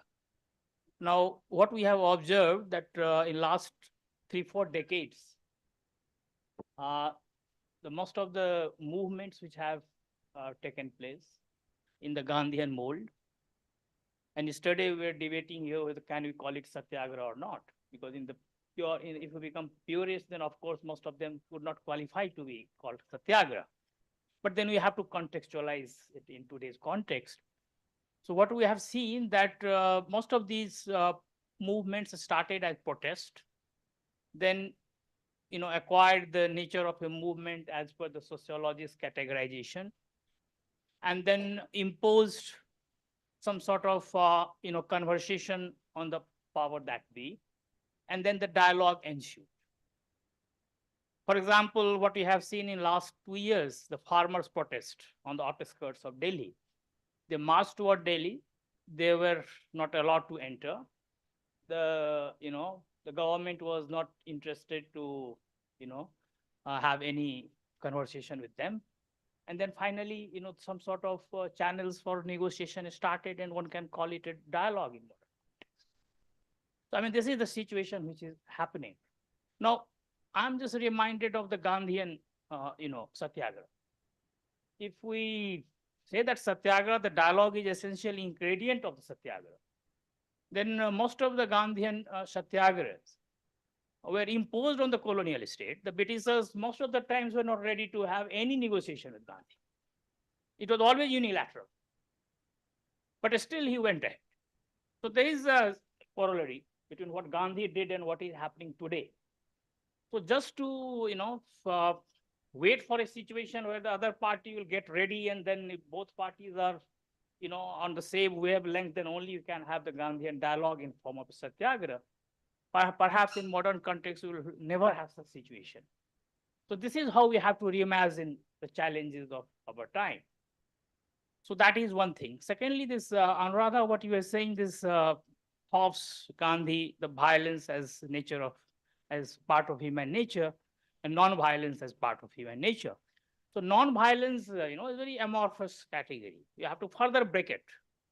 And in fact, Maninder is here. Perhaps he keeps telling me that this Pursarth and Picard, the Indian tradition, makes slightly more detailed classification of the nature of human being.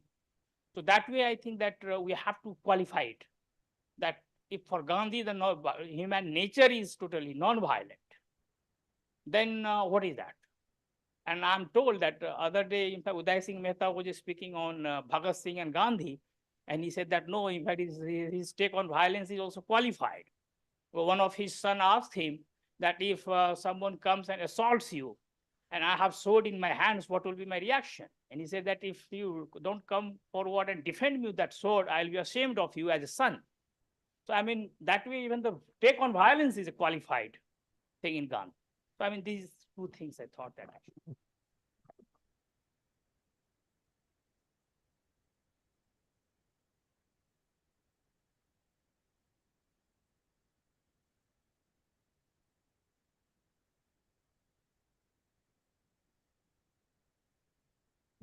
Thank you. I'm Anushri and a former student of Center for Political Studies, and I teach political science at Zakir Hussain Delhi College. I was initially a bit reluctant to ask this question, but since Sir took the discussion forward, I have a quick thing. Legitimizing Gandhian response to in everything might be a bit tricky because we know the way he responded. One of his responses to what happened to the Jews was they should have offered themselves for mass suicide or collective suicide.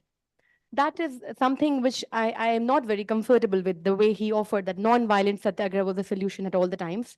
And I think Professor Parekh did ask a question that what will be the Gandhian response to what happened recently in vis-a-vis Ram Janmabhoomi movement. So a recent book by Balbir Punj, he claims, I mean, Balbir Punj makes a claim that Ram Janmabhoomi movement was a Gandhian solution. And he, I mean, quotes Gandhi on certain occasion, he would have answered to that question that if someone builds a land on someone else's land, even if it's a mosque, then it is justified to pull it off. So using Gandhi to legitimize certain situations may be a bit tricky, as has been used in this context by Balbir Pund. So thank you so much.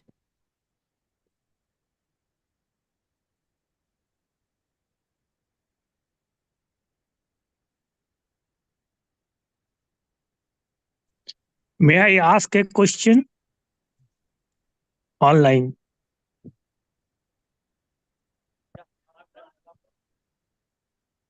Okay, I have a question to Professor Bhagat. Sir, somewhere during your presentation, you talked about Habermasian concept of communicative rationality dialogue, and you compare it with Gandhi. I just wanted to know the difference between these two. I mean, one thing is clear that Habermas, when he talks about communicative rationality and dialogue, he's basically talking about certain conditions, actually. So if certain conditions are fulfilled, only then a dialogue can take place. There are 5, 6 conditions he's talking about. So I'm not going in that detail. So he's talking about conditions, and then, you know, he's saying that once that is fulfilled, dialogue will actually can take place. How do you actually see this Satyagraha as a form of dialogue in Gandhi? Does Gandhi also talk about certain conditions, or it's completely different from Habermasian concept on this? Thank you.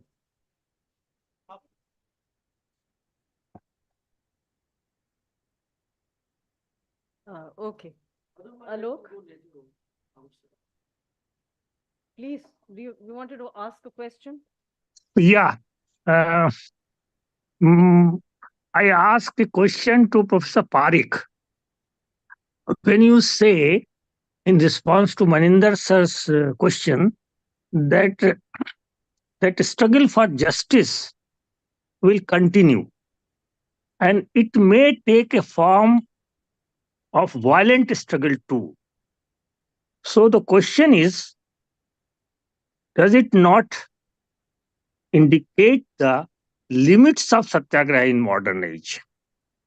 And also, does it not suggest that this whole idea of Satyagraha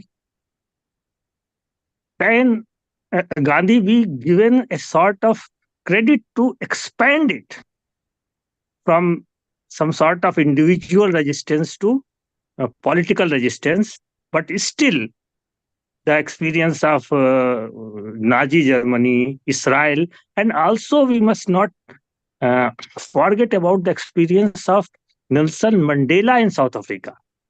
There was a colonial government And Nelson Mandela, his National Congress, had to resort to some sort of revolutionary violence in the last phase of its struggle.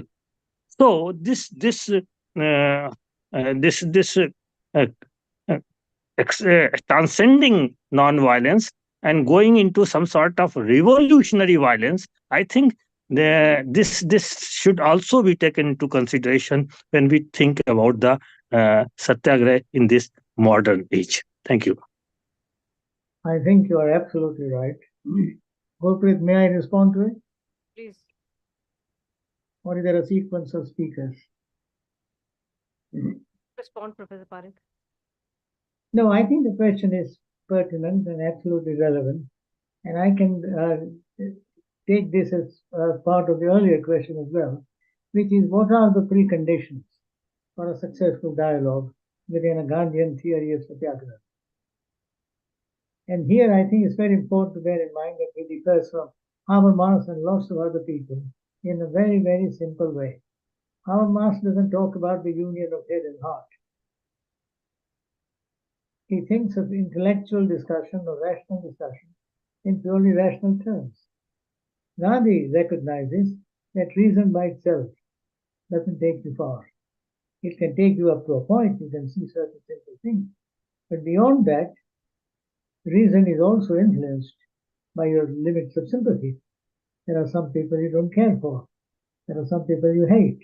There are some people whose suffering doesn't make any sense to you. Now, in those kinds of situations, you would not be guided by any kind of reason. You will simply dismiss their appeal. So Gandhi's point simply is that reasoning by itself cannot function beyond a certain point. It has to be combined with reason embedded in what Gandhi would call appeal to humanity, appeal to sympathy, to moral sense. I mean, those things come in not after reason has failed. They enter into reason right at the beginning. So that what you call rational discussion or dialogue is right from the beginning informed by appeal to the I'm sorry, to the heart. That's point number one. The Gandhian dialogue is more like what earlier speakers had said, Samvad, and I talk about it in my Debating India. The Gandhian dialogue is quite different from the kind of dialogue that Habermas and others talk about. Because the theory of reason that Gandhi operates with is quite different.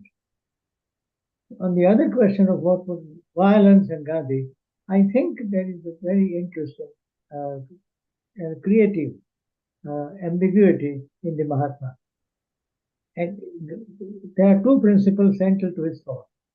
One is Satya or truth, the other is non-violence. And of the two, he couldn't make up his mind which one was prior, but by and large, truth to him was far more important than non-violence. As he said on one occasion, I was pursuing truth, and on the way, I found non-violence. So far more than non-violence, truth was important to him. All right. What does that mean? That in the pursuit of truth, and if you ask what does it mean by truth, it means that which is the real thing to do, include justice, include righteousness, and all that. That in the pursuit of righteousness, if a situation arose where I had to use violence, then there was no other way. I had to use violence. And I can think of several situations, including Kashmir, where he was prepared to allow the use of violence. But important distinction, not justification of violence. It's never justified, but understandable violence. Violence in a desperate measure, he can allow it. And when it happens, he can say, yes, I understand why people resorted to violence. There's no other way. They were desperate. But I wish they hadn't done this. But I can understand. That kind of attitude he takes to violence toward the end of his life. And his dialogue with Louis Fisher is a good example of this. When he tells Louis Fisher, look, the peasants might revolt. There may be some couple of days of violence, but our state will bring it under control. What is it? And this was in the late 1940s. So I think my own view is that here was a man who was constantly sensitive to the new situations as they were developing, new difficulties that will appear in the implementation of his program, and therefore constantly revising his thought. So he must always be seen contextually. To turn him into an abstract philosopher like Hegel or Marx would be to do him injustice.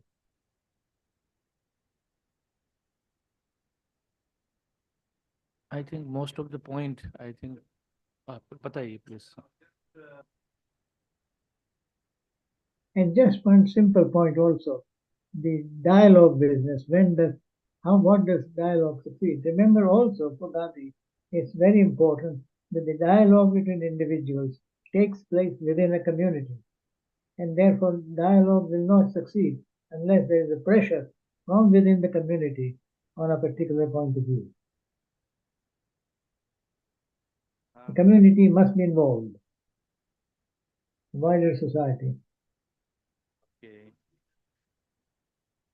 Professor Bhagat, basically you raised the question when the first person experiential is very difficult to communicate, in dialogue form. Also, between the Bad and Jalpa, what do you think Gandhi would have followed? Both, or when the first fails, then go back to the second? Just a form of clarification.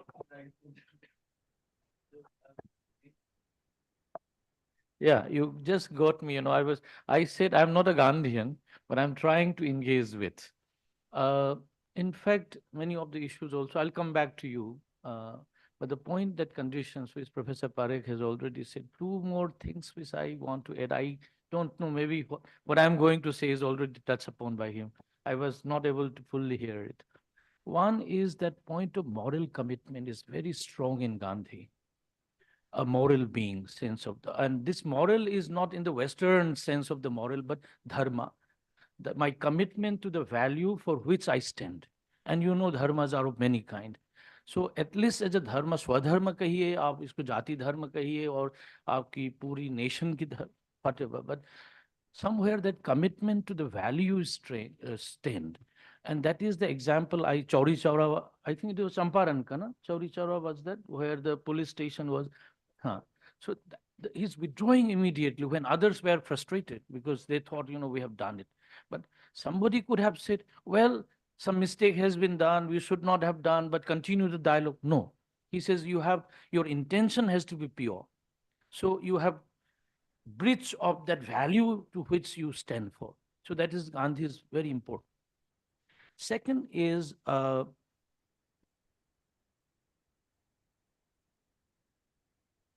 this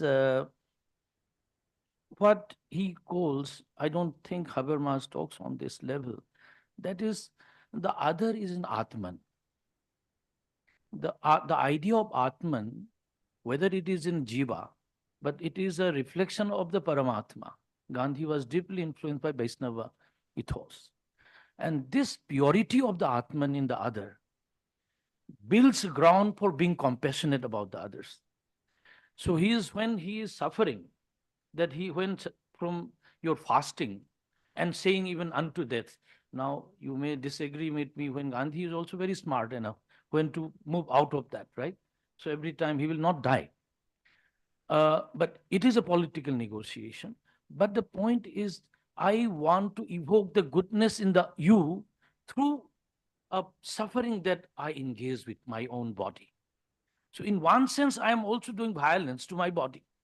But this violence is accepted even Jaina tradition. You know that better than me, that influence of Jainism, that fasting to death. What is that name? I'm very bad in that. There is a particular term that, Santra, So this is not suicide from the Western theoretical mode, Santhara. So from the Western philosophical theoretical tradition, you say this is a murder against humanity. But it is a value that a religious tradition or dharmic tradition is accepting it. So suffering of the body is not violence in that sense, but it is done in order to evoke the goodness, the positive spirit of the Atman in you, because you are being covered up by all these the karmic elements in you that I have to help in evoking. and share together. The shareness of the truth. I think this is a point. My experience, while coming to sir, my experience when it is personally first person, but there is a possibility of a transcendence of this experience. My experience and your experience will somewhere meet. And I don't know this meeting of the experience, whether you have to be a Vaishnava both, understand it. You have to be within the same social worldview to recognize. That I am open to that. I do not know. Maybe the British accepted it. Gandhi was also influenced by Christianity. So were the British ethos of religious values. Somewhere the influence. Was Stalin influenced by any of the religious values? Was Hitler influenced by any of these values? So somewhere I think when you look for a ground, perhaps there is a need for a shareability of the grounds, then only you can have a dialogue. Otherwise, it will not be. This is my layman's thought, not as a Gandhian, but as someone who is trying to think along with you. और जल्प और वादा और जल्प की जो बात है, I think Gandhi, it will be unfair to put him in the Jalpa tradition, but he is, I don't know whether I should say it, you might not call me again, because Gandhi was also very dictatorial in many sense.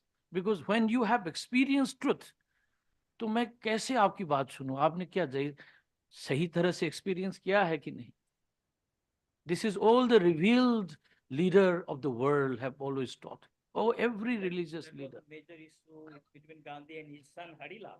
Yes, so I think I should end up here. When Gandhi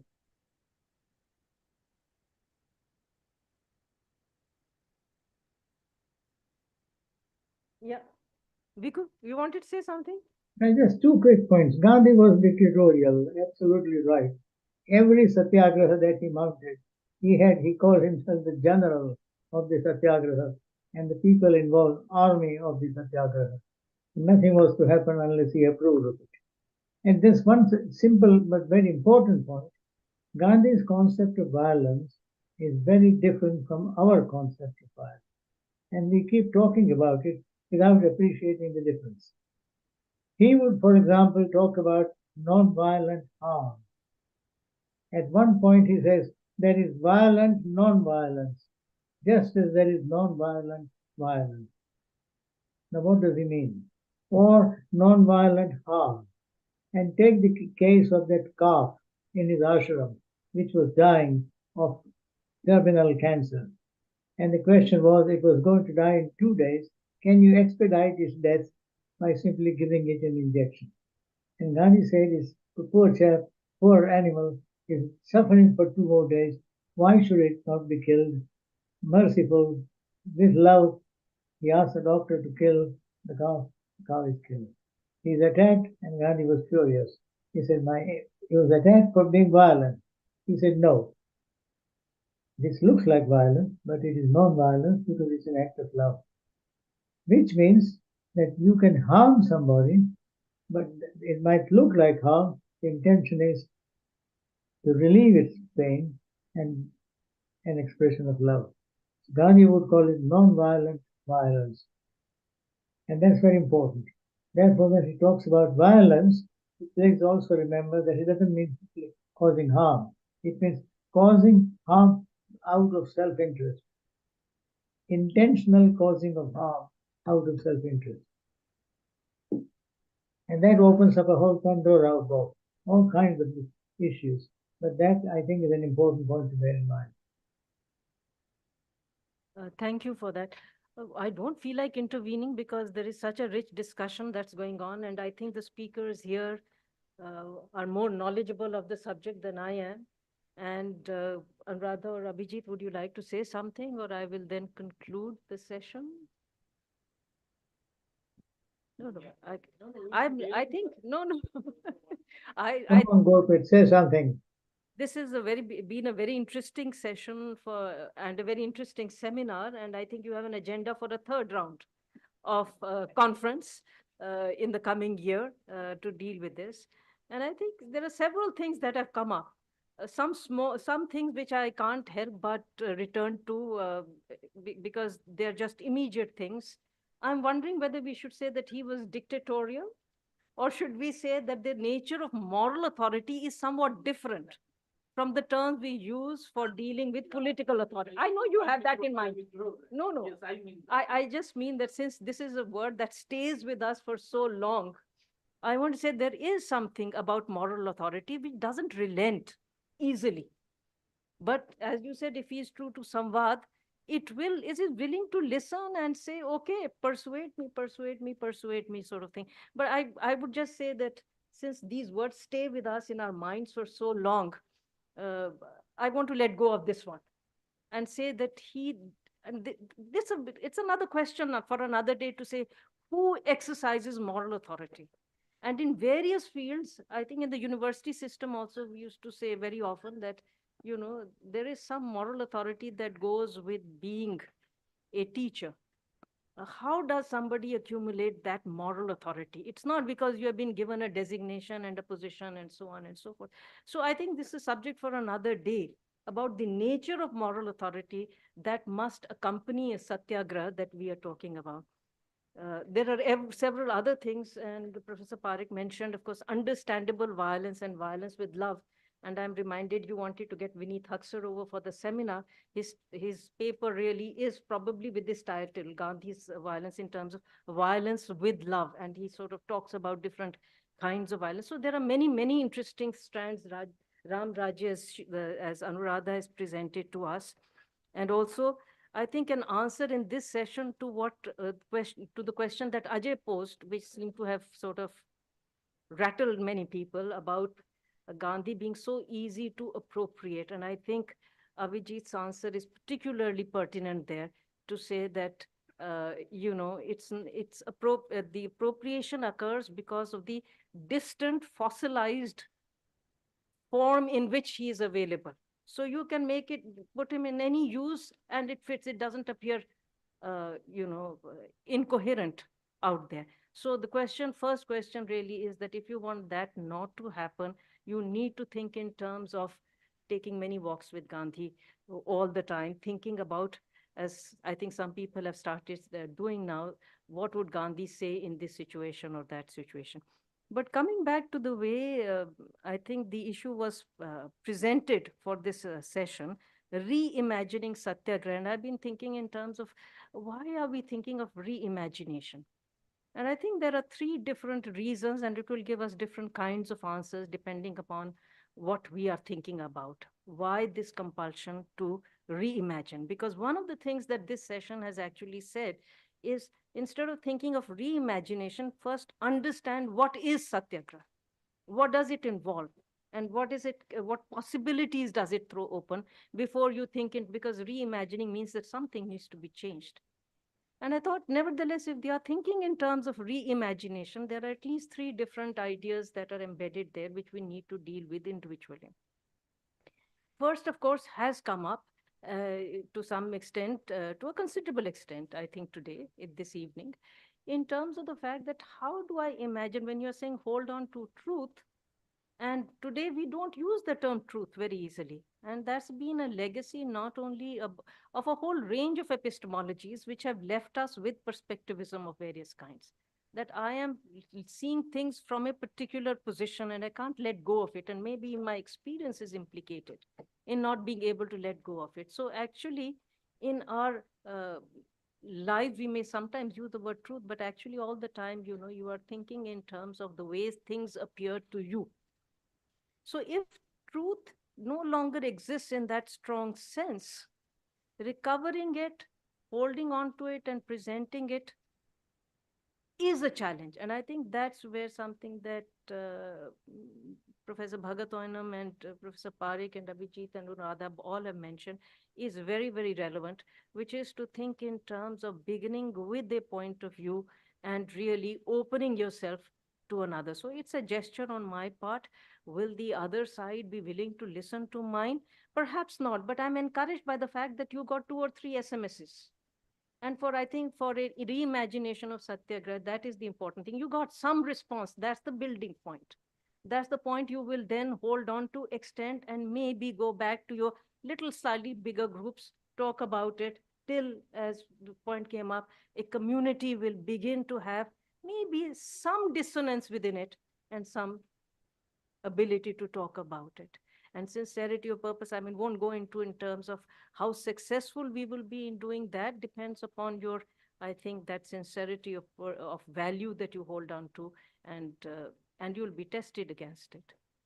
The second idea of reimagination was perhaps that we are living in a slightly different context, and that has come up over and over again. It's the context of neoliberal global capital.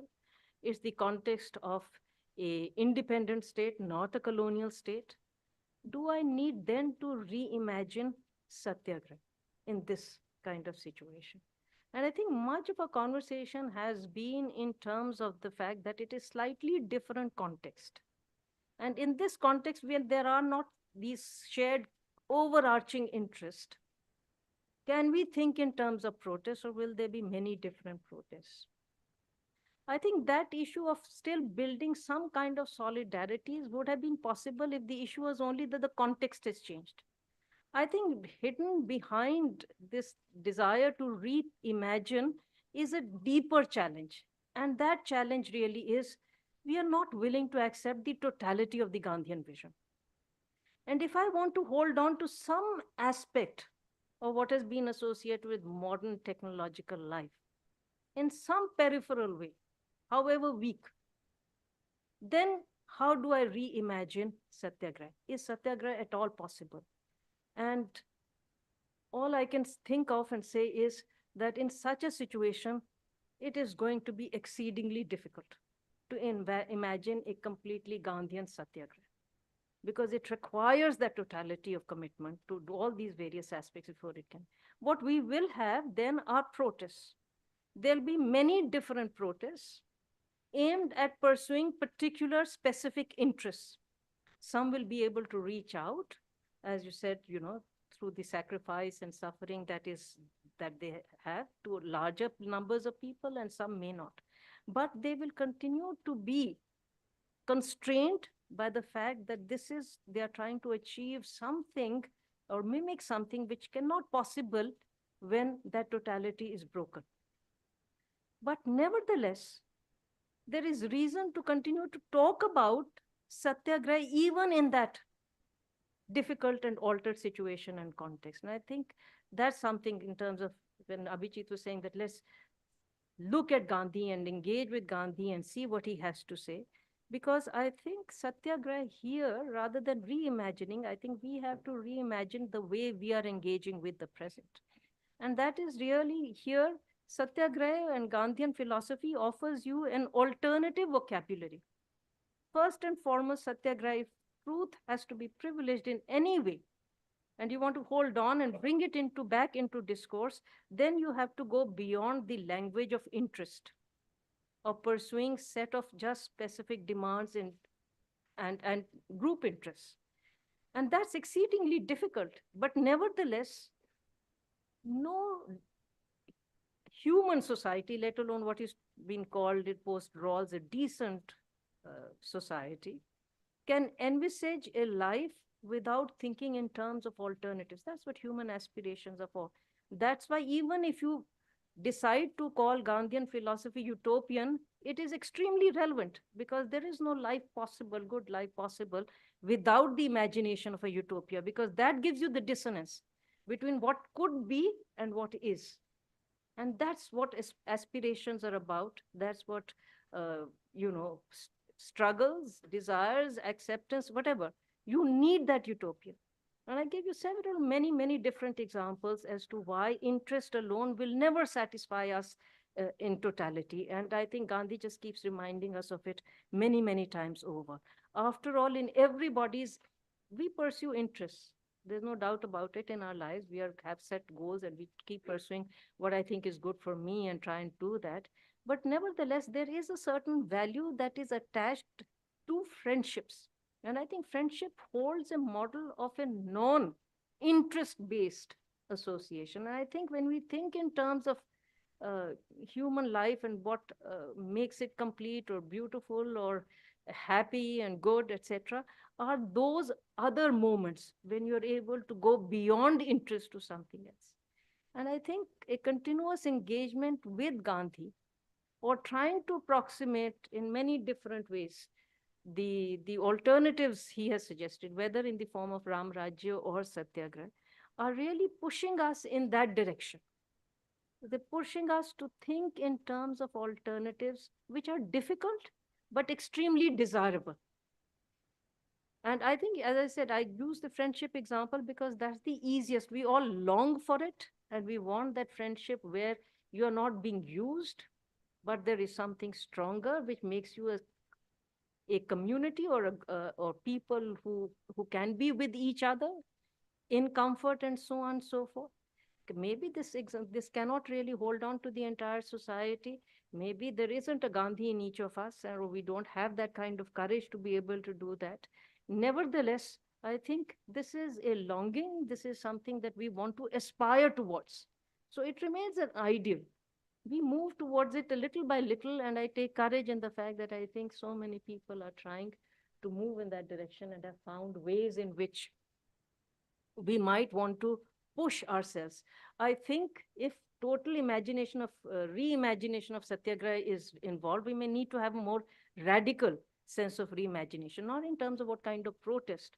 But I thought in Avijit's experiment with what he does in the classroom, for instance, I think that's another kind of Satyagraha. It's a way of building a community which thinks in a particular kind of way and holds certain values in common, and wants to move every now and then, I think, beyond utility and interest and personal motivation. So there could be many, many little satyagrahas that we could all be engaged in. Okay, including, I think, the aspiration behind the conference, that you want to build a larger community. Will it eventually transform into a Ram Rajya as you defined it, not as, because there are so many definitions of it, in terms of a political engagement without the desire and holding on to power? So that kind of decentralized existence. Will that be possible? It would not appear impossible, at least. I don't know if we'd be able to realize it within our time, but I think all these small satyagrahas are likely to keep that possibility alive. So I think it's now my very pleasant duty to thank everybody, particularly, of course, Aryabhat College, all the supporters who have, I think it's ICCR this time, which has supported you, yeah, and Professor Jha, Professor Dayal, and everybody else, the participants, the speakers in this session, the audiences, and everyone who is contributing not only to this session, but to the entire 2 days, and of course to the earlier conferences. So thank you very much for bringing us all together here and giving us so much, I won't say food for thought, but so many ideas to grapple with, to go back energized with. And hopefully we will at least have conversations, if not samvad. Let's make a small beginning. Yeah. So thank you very much.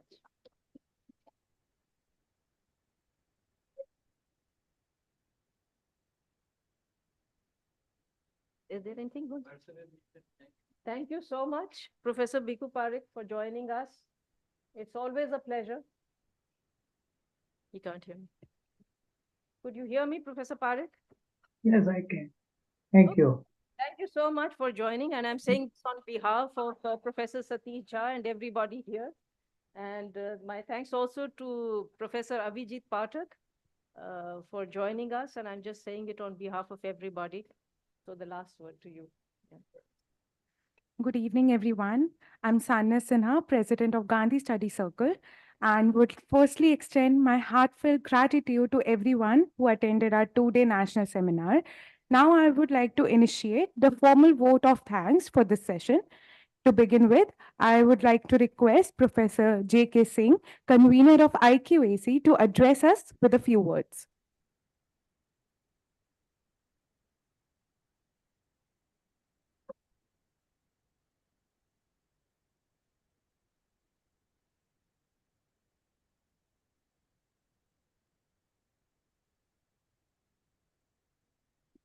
Good evening, participants, and all the esteemed members who are gracing this event, the valedictory session of 2 days national seminar, which has ended and which is on the verge of ending. On behalf of IQAC, let me express a deep sense of gratitude to all those who have got connected with this seminar for last 2 days. And I hope that the insightful deliberations which would have taken during this seminar would help you a lot in learning about the Gandhiji, his ways of living, Satyagraha, and and as a IQAC, in fact, Dr. Satish Jha also happens to be one of the member of our internal quality assurance cell, and we always strive that we keep on conducting these kind of events so that it helps in the academic enrichment and allows our faculty members and students to draw other inputs relevant for the life for their research work which are necessary apart from the regular classroom teaching. And the uh, title of the seminar, I was just going through just now. I found it very interesting, particularly in the today's world, and it covers whole lot of Satyagraha, starting from the historical perspective till the relevance of Satyagraha in 21st century. So I think we are short of time because I was told that we'll be ending up soon and principal has also got connected. So I'll not take much time. I'll just thank you all once again and hope that in future also we'll be having these kind of events. Thank you very much. Now, I would like to welcome Dr. Satish Jha, convener of Gandhi Study Circle, to address the House. Thank you, Sanya. Principal of the college, Professor Manoj Sinha, Professor Gurpreet Mahajan, Professor Anam Bhagat, Anuradha Veeravali, Professor Bhiku Parekh, and Avijit Pathak, if they are connected still with us. And the chairs and the speakers from different sessions who are present here. I can see Ashish Ghosh, Manindranath Thakur, and many others whom perhaps they have left. So thank you all of you for sparing your valuable time last 2 days and coming and enriching the proceedings here. In fact, we started with a very modest, ambition that Gandhian Satyagraha will try to just have 2 days conversations that how we can reimagine it in the today's context. But as we proceeded into the various sessions, I think it turned out to be really very enlightening and illuminating. And Professor Mahajan was saying that not much food for thought, but I must add that now there is so much food for thought that some of us will have sleepless nights if we are really serious researchers. So, I mean, that is the achievement of organizer. As an organizer, I'm really going very satisfied from this conference. So thank everyone, and especially my thanks goes to the principal of the college, Professor Manoj Sinha, and his entire administration. Without their cooperation, it was very difficult to organize 2 conferences back to back, one international, one national. So from different, the AO administration, AO finance, SOs, librarian, the entire administrative machinery in the college, and the colleagues from different departments. Of course, with the Gandhi Study Circle, we have colleagues from different departments there, but also colleagues from other departments, students from different departments of the college, from outside the college, from other institutes. They also came and joined us. But I think the formal vote of thanks on behalf of Gandhi Study Circle, I request my colleague Namita to propose. Thank you. Thank you so much, sir. It takes a lot of teamwork and a lot of hard work to put together an event. And especially what we did the last time was probably the first of its kind at a college level where we were holding parallel sessions and 3 sessions, and we had 48 speakers in all. In addition to that, we also had chair and discussions per event, per session. So it's only fair that I name the people who made all of that possible. So everything that you see that we used in publicity was designed by our faculty, Dr. Anisha Juneja from psychology. She was helped out by Rishabh, Karan, and Adarsh in designing the posters. We supposed to hand over report to ICSSR. That was taken care of by Dr. Alka, Dr. Anisha, Dr. Nida, and Dr. Sachin Chauhan from English, psychology, and history, respectively. They were helped out by a team coordinator, Bhumika from Political Science Honors, also an executive member of Gandhi Study Circle. And she then had her own team of students helping her out in doing the reporting per session. That was Divyanshi, Gayatri, Srishti, Harsh, and Nilanjana. We have to take attendance and feedback these days. Tanishka was handling that with her team, Karthik and Arpit. Dr. Kiran and Dr. Renuka Chaudhary was taking care of it from Political Science Department. Photography, jo dikhta hai wo bikta hai. So very, very important part of our report making, our final report submission and everything was taken care of by Dr. Ankit Prakash, and he was helped out in the process with his team, Ganya, Arpit, Arvind, and Vimal. We had Music Society as well. The Music Society was mentored by Dr. Sushmita Jha, and the students who performed were Yashna, Astha, Srishti, Shruti, Shivanjal, and Shivansh. This is again taken care of also by Dr. Ankit Prakash, the technical team, without whom we would not have been able to do this. It was flawless execution in the international seminar, and after Dr. Haley, Dr. Gagan, and Karan, our very own student from Gandhi Study Circle and Political Science Department, has been the backbone of this entire system. Along with him, there was Prakash, Mr. Prakash, and Mr. Manish, who were very, very important in all of this. Then we had anchoring team that was mentored by Dr. Anand Saurabh from Political Science Department, and he was working with Sadia and Adarsh with their team. And then we, in decoration, we had Tanishka and Vikas.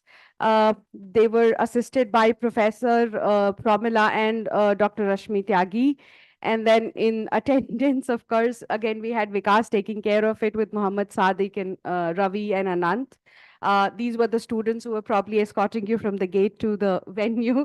And we had Pooja and Pragya along with Sanya taking care of the attendance again and honorarium and feedback and whatnot. So it was a huge team working in the background, and we were all very patiently dealt with and guided by Dr. Rajendra Dayal, sir, teacher in charge, Political Science Department, and of course, convener Satish Jha, sir. But not to miss, every other day we would end up with one road bump or the other, and that was only resolved by our very own principal, Dr. Professor Manoj Sinha. Otherwise, this would not have been possible. So in my understanding, the students, the teachers and the committee members and the college and principal and all helped us out. But personally, people of my generation who were part of this seminar would love to thank you all for giving us this exposure and, teaching us how to organize an event of this, grand sort of standard. So thank you so much. I would like to thank each one of you all whom I have named and who I may have missed out on for making this event possible. Thank you so much. Very importantly, to the speakers and guests who accepted our invitation and graced the occasion and made this a success. Thank you so much on behalf of Aryabhat College. Thank you so much. I would request the guests, students, and everybody present in the house to please proceed to the canteen area for your high tea. Thank you. Principal sir would like to add a little to that. So I would No, invite. I just wanted to say thank you from my side, all of you, all the guests who have come and all the speakers for having joined us over these 2 days. And it's been a nice journey for all my students, my faculty members. Thank you so much for being here in Arifat College. Namaskar. On behalf of all the guests, speakers, and so on, let me also thank you on behalf of all of us for inviting us and having this 2-day intellectual feast. Thank you.